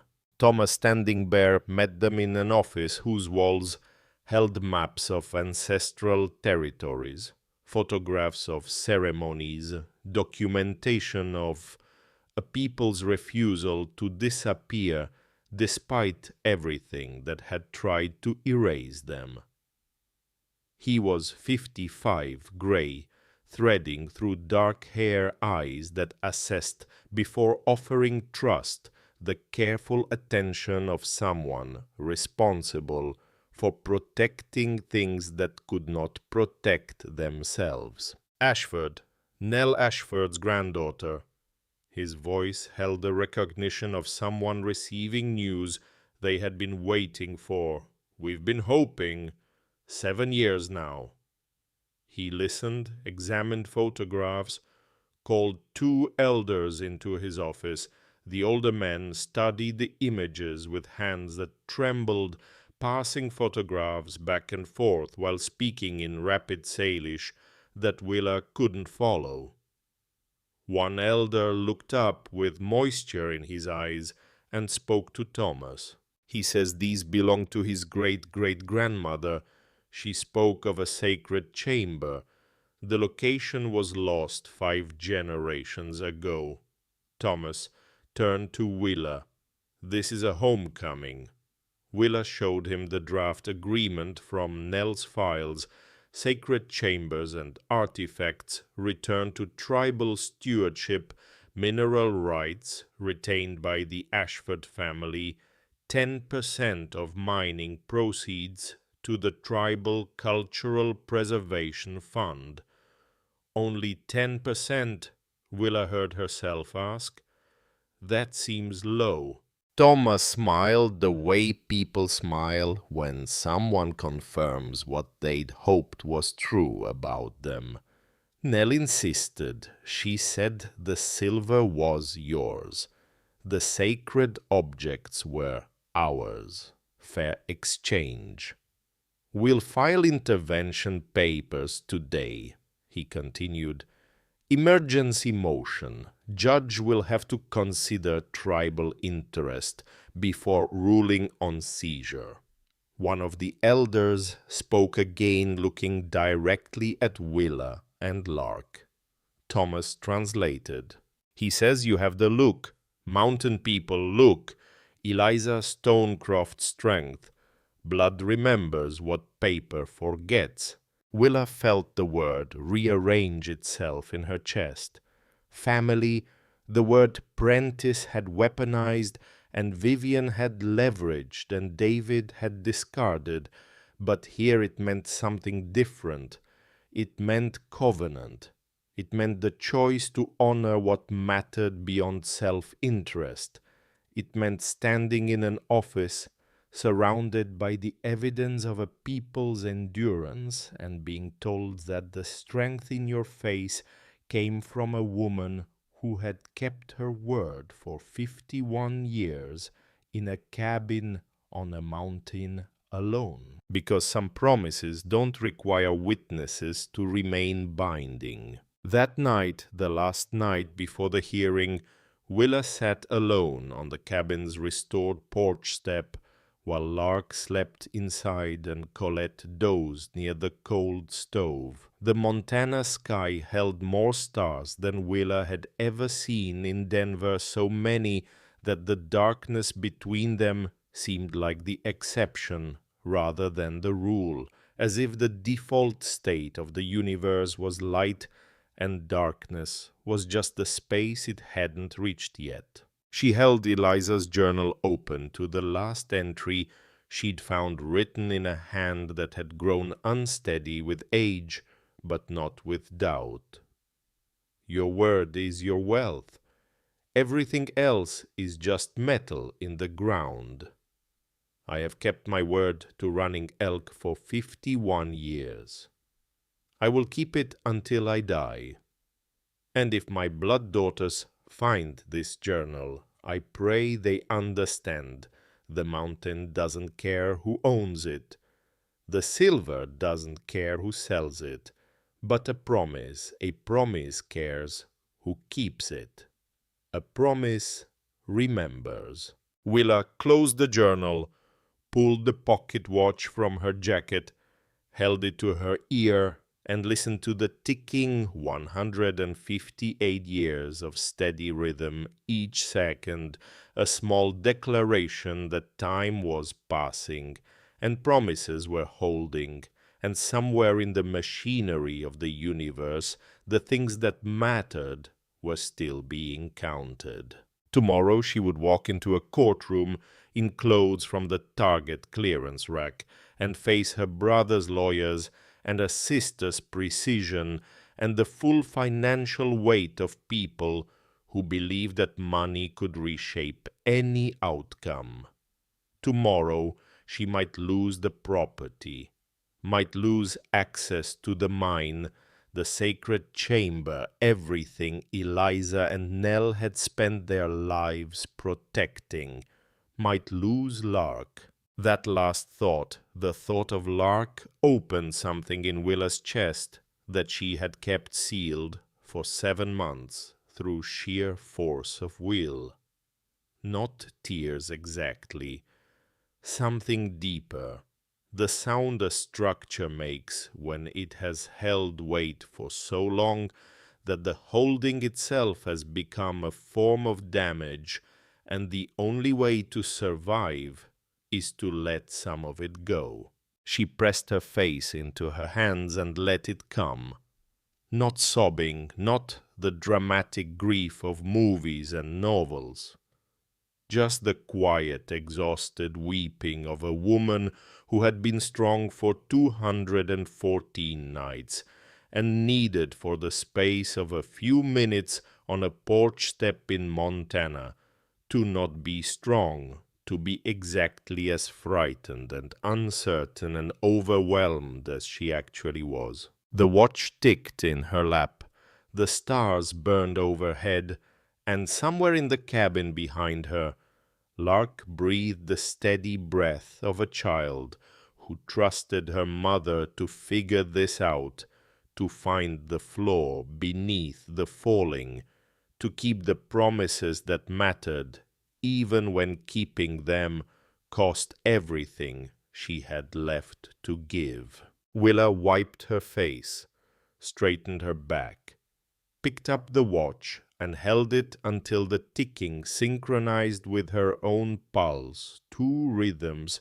finding each other in the dark, aligning into something that felt, if not like certainty, then at least like the refusal to stop. Tomorrow. Everything depended on tomorrow. Morning arrived before Willa was ready for it.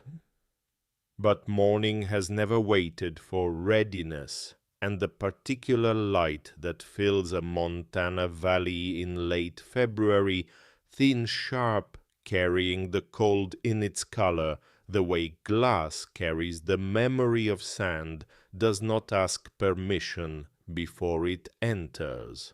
She dressed in the funeral clothes, the same black dress she'd worn to the will reading the only professional garment she owned, and the fact that her entire legal strategy would be presented by a woman wearing the same outfit to court that she'd worn to grieve felt like the kind of detail a novelist would invent to make poverty feel poetic.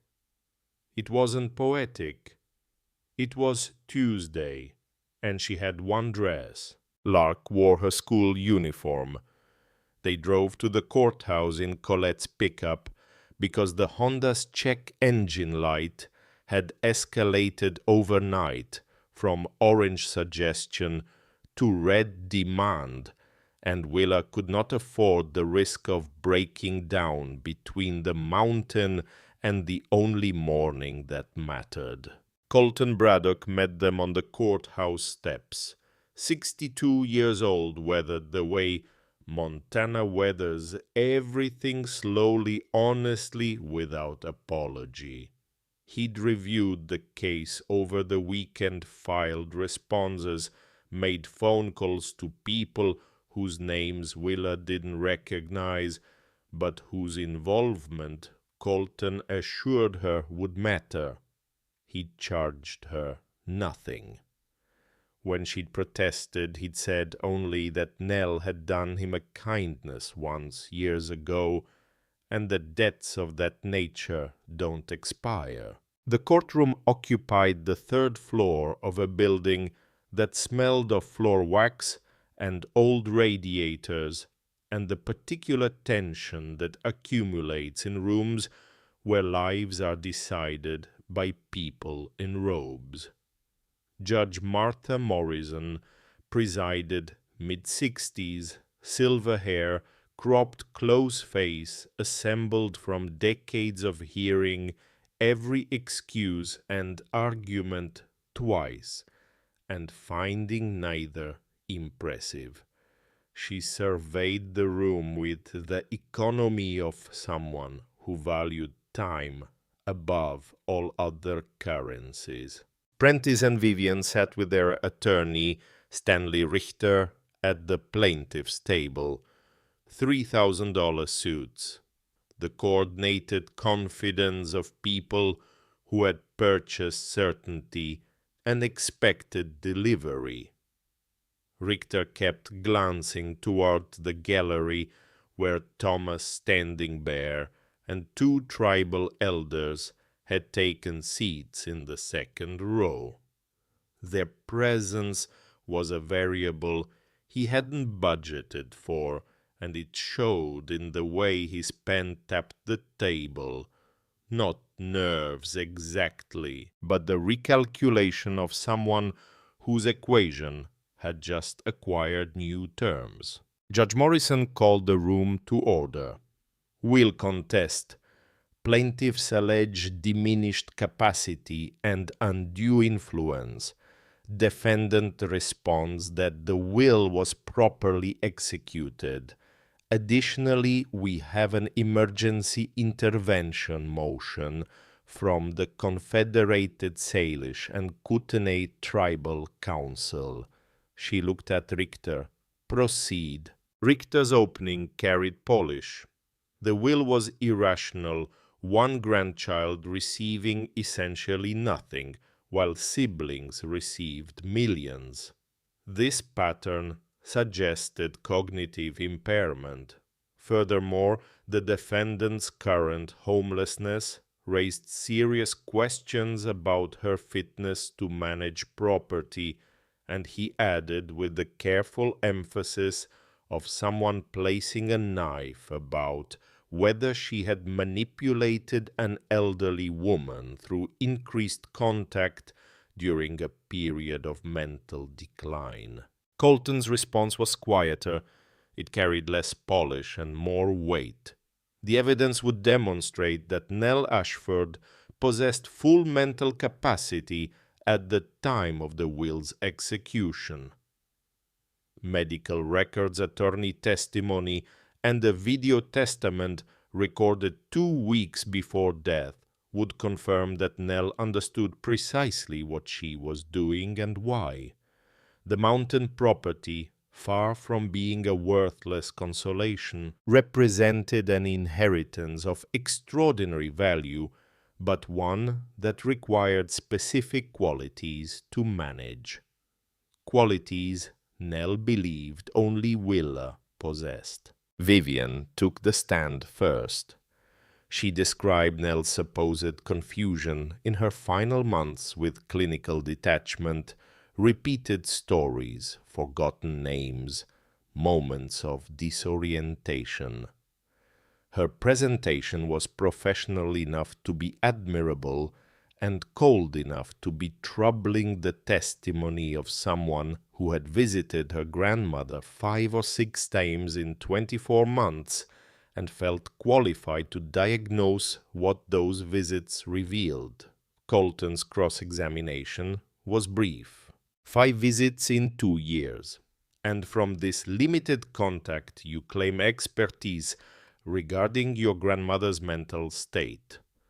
I also consulted with her physicians.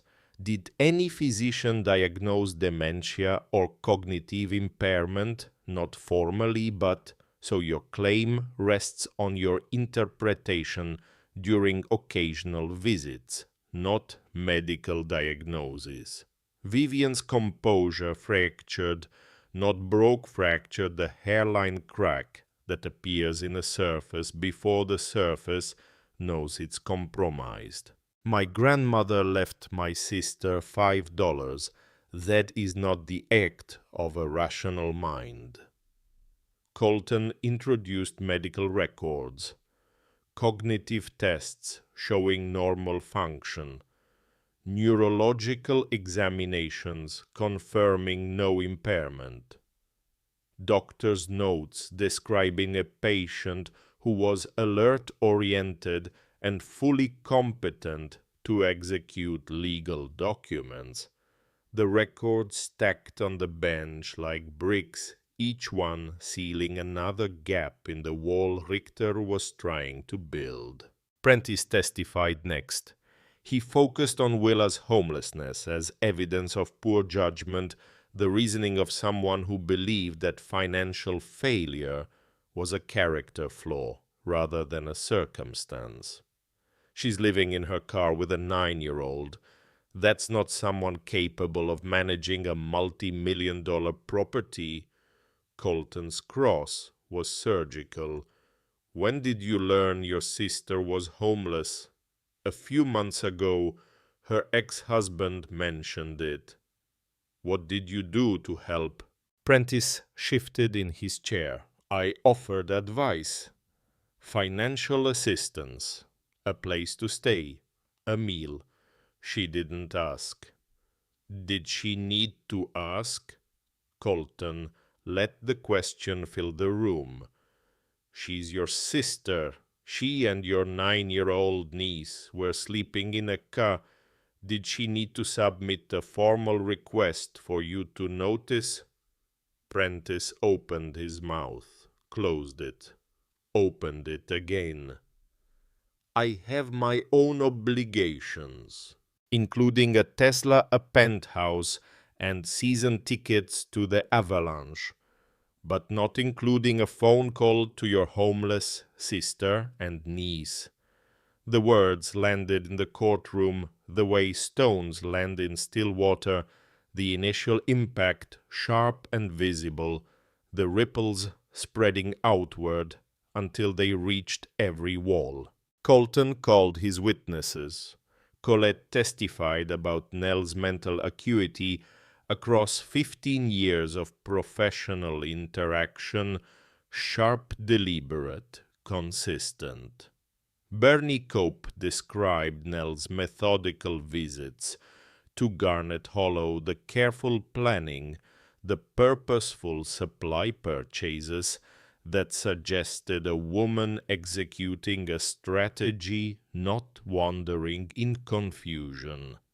Frederick Patterson explained the will's execution, the competency evaluation. Nell's explicit instructions, delivered with the precision of someone who had rehearsed this moment for years. Thomas, standing there, took the stand, and the courtroom's atmosphere shifted. He explained the sacred chamber, the artifacts, the federal heritage protections that applied under the Native American Graves Protection and Repatriation Act. He described Nell's 7-year negotiation with the tribal council, the draft agreement, the careful legal framework, the patience of a woman who understood that what she was protecting required the right conditions to be revealed. Nell Ashford was thinking very clearly, Thomas said. She had been thinking clearly about this for 50 years. She was waiting for the right person to complete what Eliza Stonecroft started in 1867. She chose Willa because Willa was the only one she trusted to keep a promise that would cost more than it paid. Richter's cross-examination attempted to frame the tribal involvement as a complication rather than a confirmation, but Thomas answered each question with the measured calm of someone who had defended his people's heritage in rooms like this before and understood that patience was a more effective weapon than passion. Then Colton addressed the judge. "Your Honor, we have one final piece of evidence. A video testament recorded by Nell Ashford 2 weeks before her death at her attorney's office, with full documentation of her mental state at the time of recording." Richter objected. "Prejudicial, potentially inadmissible. It's a testamentary document." Judge Morrison's voice carried the finality of someone who has made a decision and is informing the room rather than inviting discussion. "Perfectly admissible." The lights dimmed, a screen came to life, and Nell appeared. She sat at a conference table looking directly into the camera, with eyes that held the complete, undiluted clarity of a woman who knew exactly how much time she had left and intended to use every second of it. Her hands rested on the table, steady, unshaking, the hands of someone who had spent 50 years climbing ladders into darkness and emerging with secrets she'd kept for others. "My name is Nell Ashford. I am recording this of sound mind, with full awareness that my will is going to be challenged. I know my grandchildren. I've known them their whole lives." Willa felt tears building, but held her face still. Lark's hand found hers under the table. "Prentice and Vivian will contest. I expect this. They see money status accumulation. They measure worth in numbers. They've always measured worth in numbers, and I've never been able to teach them otherwise. That's my failure, not theirs." Nell leaned forward, and the gesture was so familiar, the way she'd leaned toward Willa across kitchen tables and porch railings and the front seats of cars for 38 years, that Willa's breath caught as though the screen were a window and her grandmother were on the other side, close enough to touch. Willa is different. She has faced poverty and divorce and homelessness, and she's still kind, still teaching beauty to teenagers who don't know they need it, still protecting Lark's joy with nothing but her own 2 hands and a stubbornness that I confess she inherited directly from me. A pause. Nell's eyes glistened but did not overflow. 50 years of keeping secrets had taught her how to hold things inside without breaking. The mountain property is not a punishment. It is the most valuable thing I own, not because of what's buried in it, but because of what it requires. It requires someone willing to keep a promise, even when keeping it costs everything. Prentice would sell to the highest bidder before the ink dried. Vivian would turn it into a legal instrument. But Willa will do what's right. She'll do what Eliza did, what I did. She'll keep the covenant, because keeping your word is worth more than any silver in any mountain. Dad.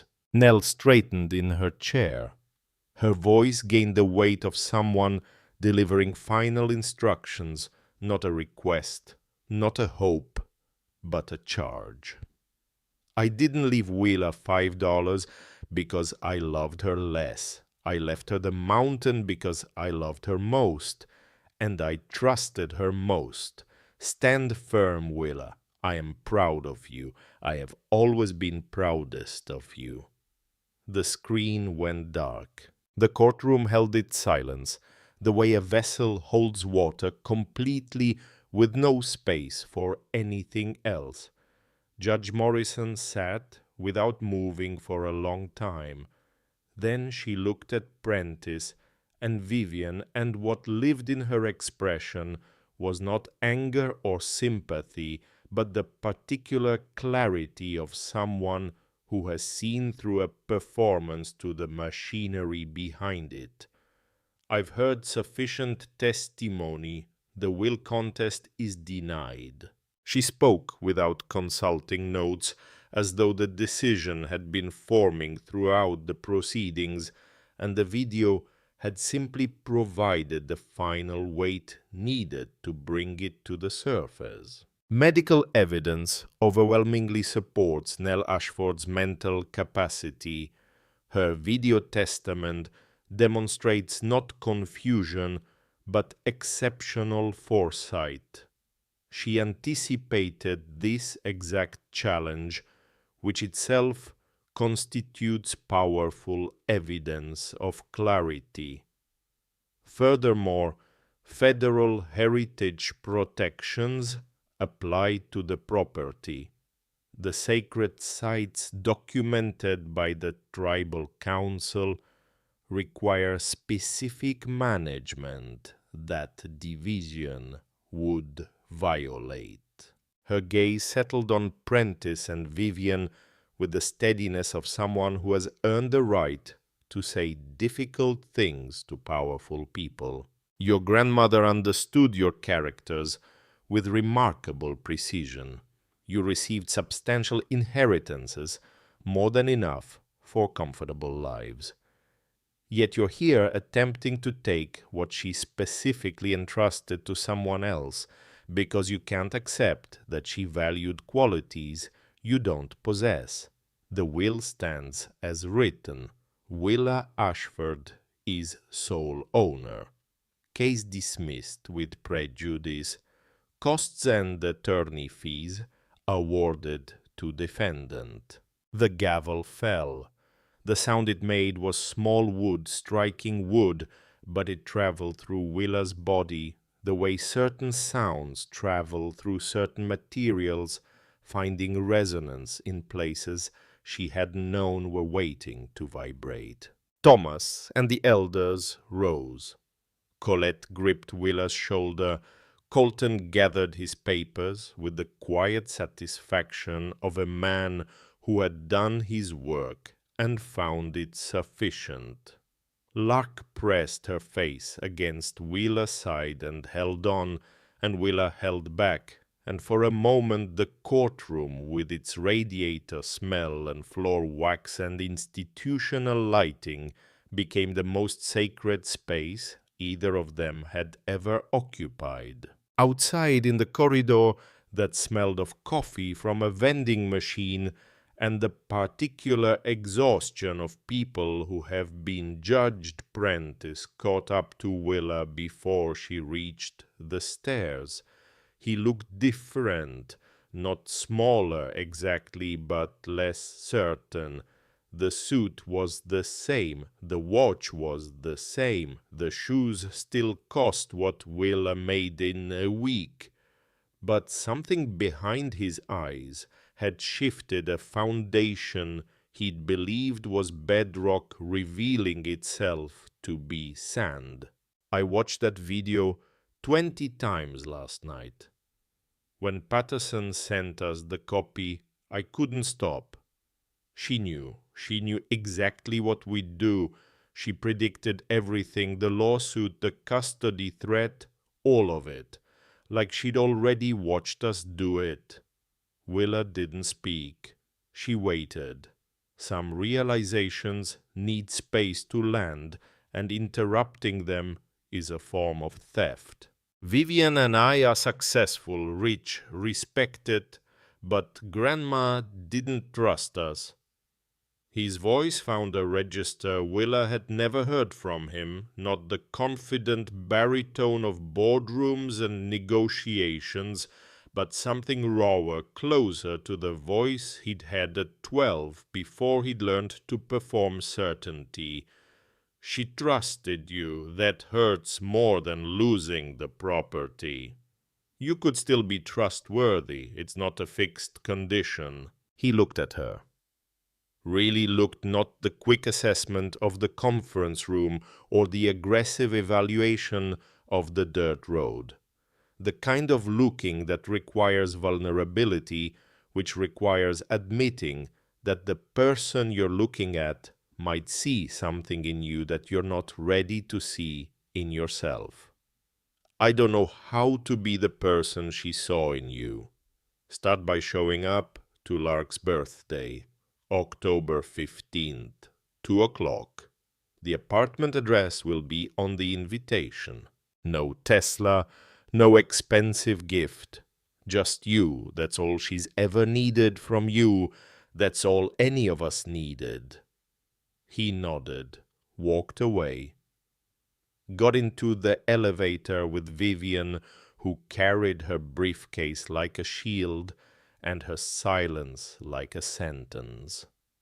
The doors closed, and maybe Willa was imagining it, but the set of his shoulders as the elevator took him seemed less like architecture and more like a question he was still learning how to ask. 6 months passed. The sample collection, sold to a private collector and museum consultant for $4.5 million, authenticated against every geological database Colette could access. After attorney fees, tribal donation, and the particular arithmetic of building a life from the wreckage of one that had collapsed, Willa held enough to stop counting. She purchased a 3-bedroom apartment in a neighborhood with oak trees and a school Lark could walk to. Not extravagant, not a statement. Just a place with a door that locked, and a kitchen table where homework could be spread out, and a window in Lark's room that faced east, so the first thing she saw each morning was light. The second thing Willa did was return to Henderson High. The principal had been surprised. You don't have to teach anymore. I know, but someone needs to show these kids that making something beautiful is worth doing even when nobody's paying attention. I happened to be qualified for that particular lesson. The cabin was restored carefully the way you restore something you intend to honor rather than display. The mine entrance received proper safety measures. The sacred chamber remained sealed except for tribal access, Thomas holding the only key.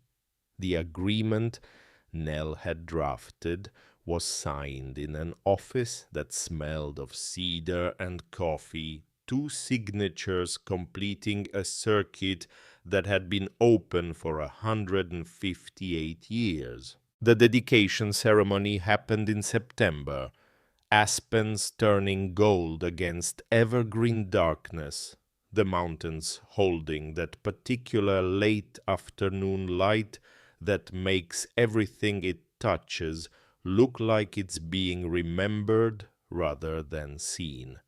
75 people gathered in the clearing where Willa had once parked a Honda with a check engine light and $23 and a daughter sleeping under coats in the back seat.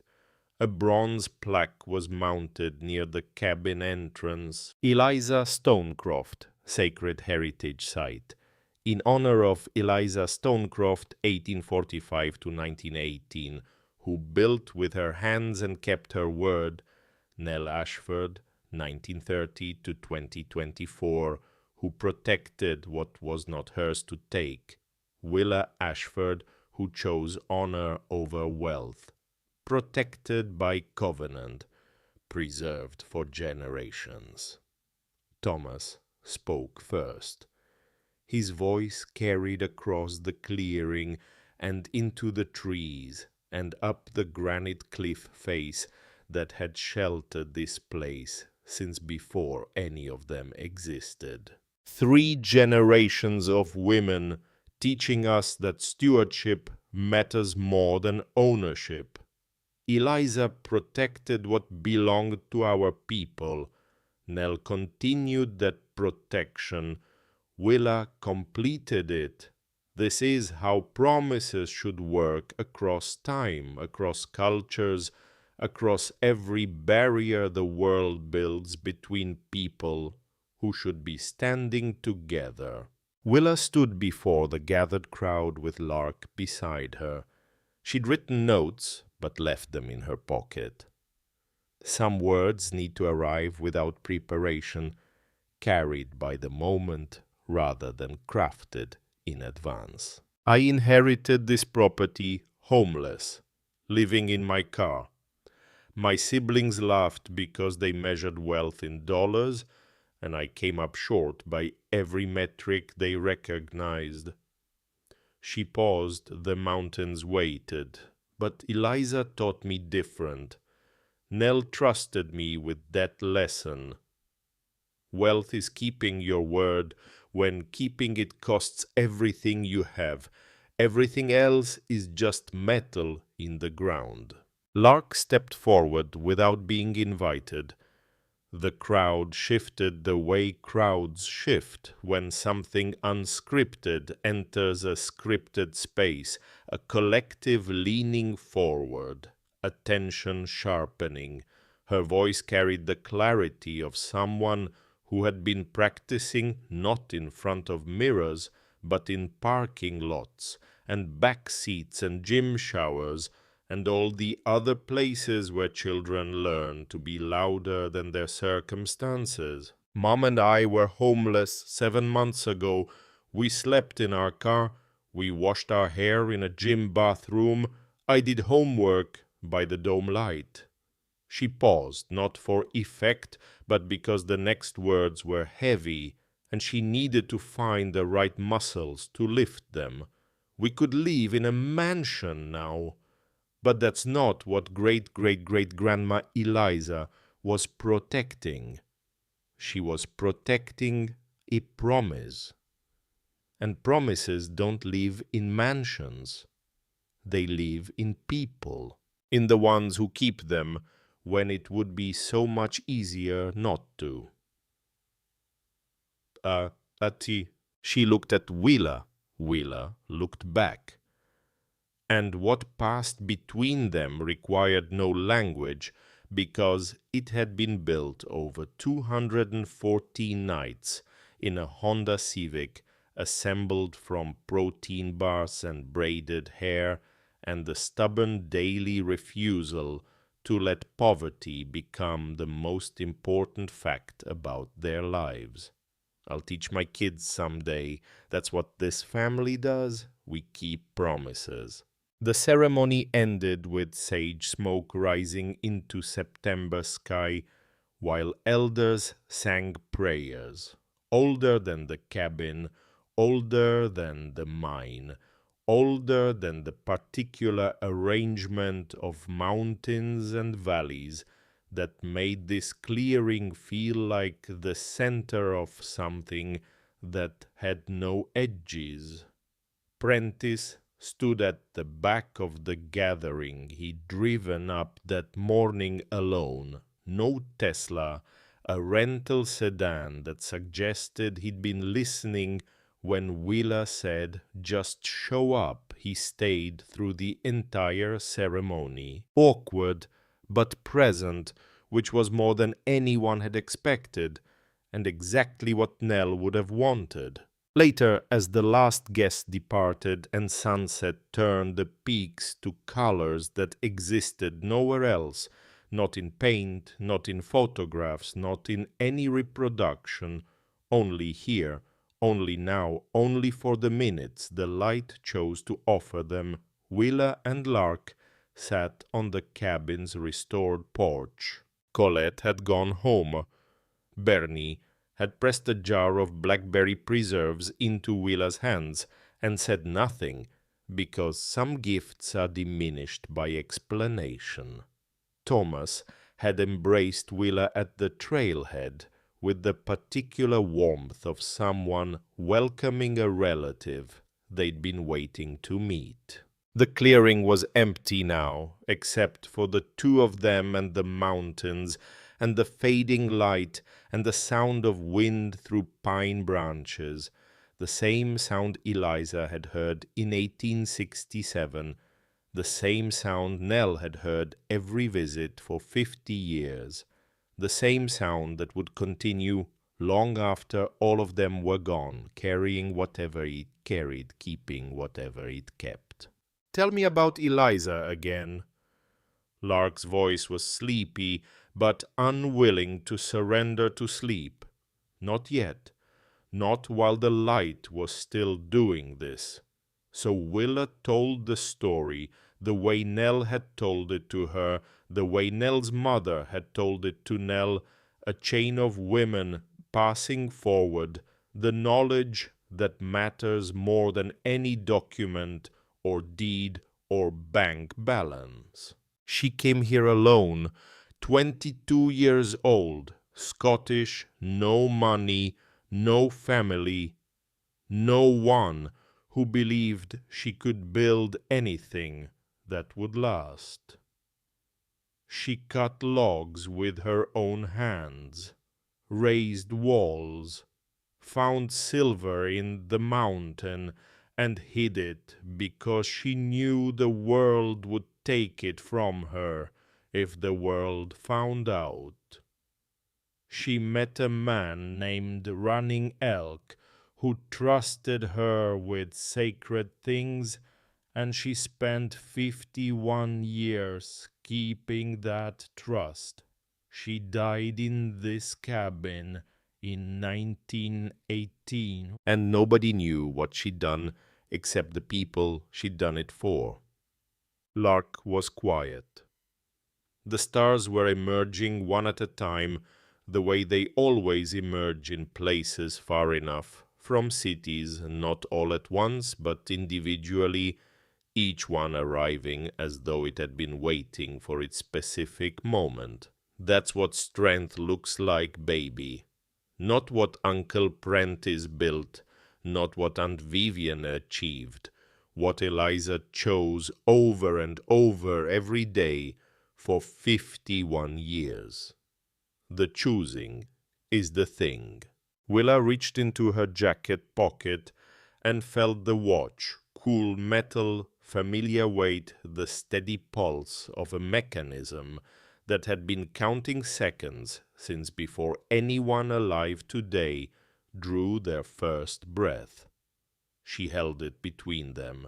The ticking was small but precise, audible in the particular silence that mountains offer to those willing to stop talking long enough to receive it. 158 years, every second accounted for, every beat a record of time passing and promises holding, and the ordinary invisible stubbornness of things that continue because stopping was never part of their design.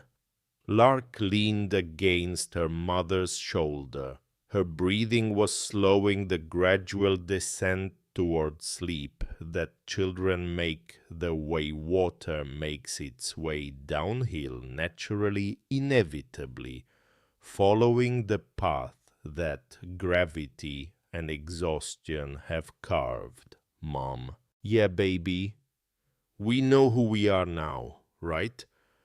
Willa pressed her lips to her daughter's hair and breathed in the smell of mountain air and blackberry preserves, and the particular sweetness that belongs only to children who have been brave longer than anyone should have asked them to be. Yeah, we know. The cabin door stood open behind them, letting September cold move through the room where Eliza had written in her journal by lantern light, where Nell had knelt beside the trap door every few months for 50 years, where Willa had first heard the mountain silence and understood that some forms of emptiness are actually forms of waiting.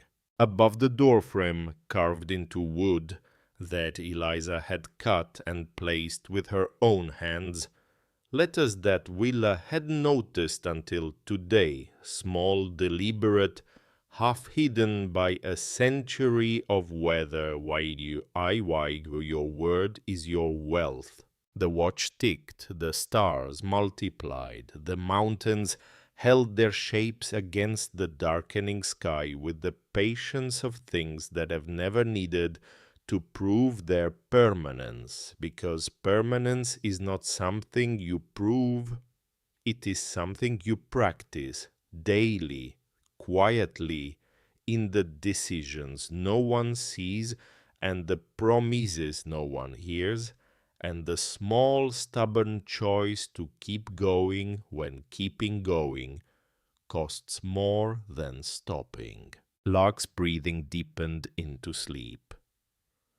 Willa sat with her daughter's weight against her side, and the watch in her hand, and the carved letters above the door, and the $30 million sleeping in veins of silver beneath their feet, untouched, unhurried, waiting with the same patience the mountain had always shown.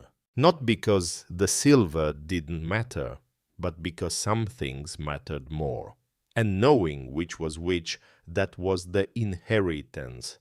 That was what Eliza had hidden and Nell had protected, and Willa had driven 3 hours in a dying Honda to claim. Not metal, not money, not even the mountain, just the steady, ordinary, infinite courage of keeping your word. If this story stayed with you tonight, if something in it reminded you of a promise you've been carrying, one you made to someone or to yourself, one that's still waiting to be kept, I'd love to hear about it. Leave a comment, tell me about the promise, and if you haven't already, subscribe, so the next time a story like this one finds its way here, it finds its way to you.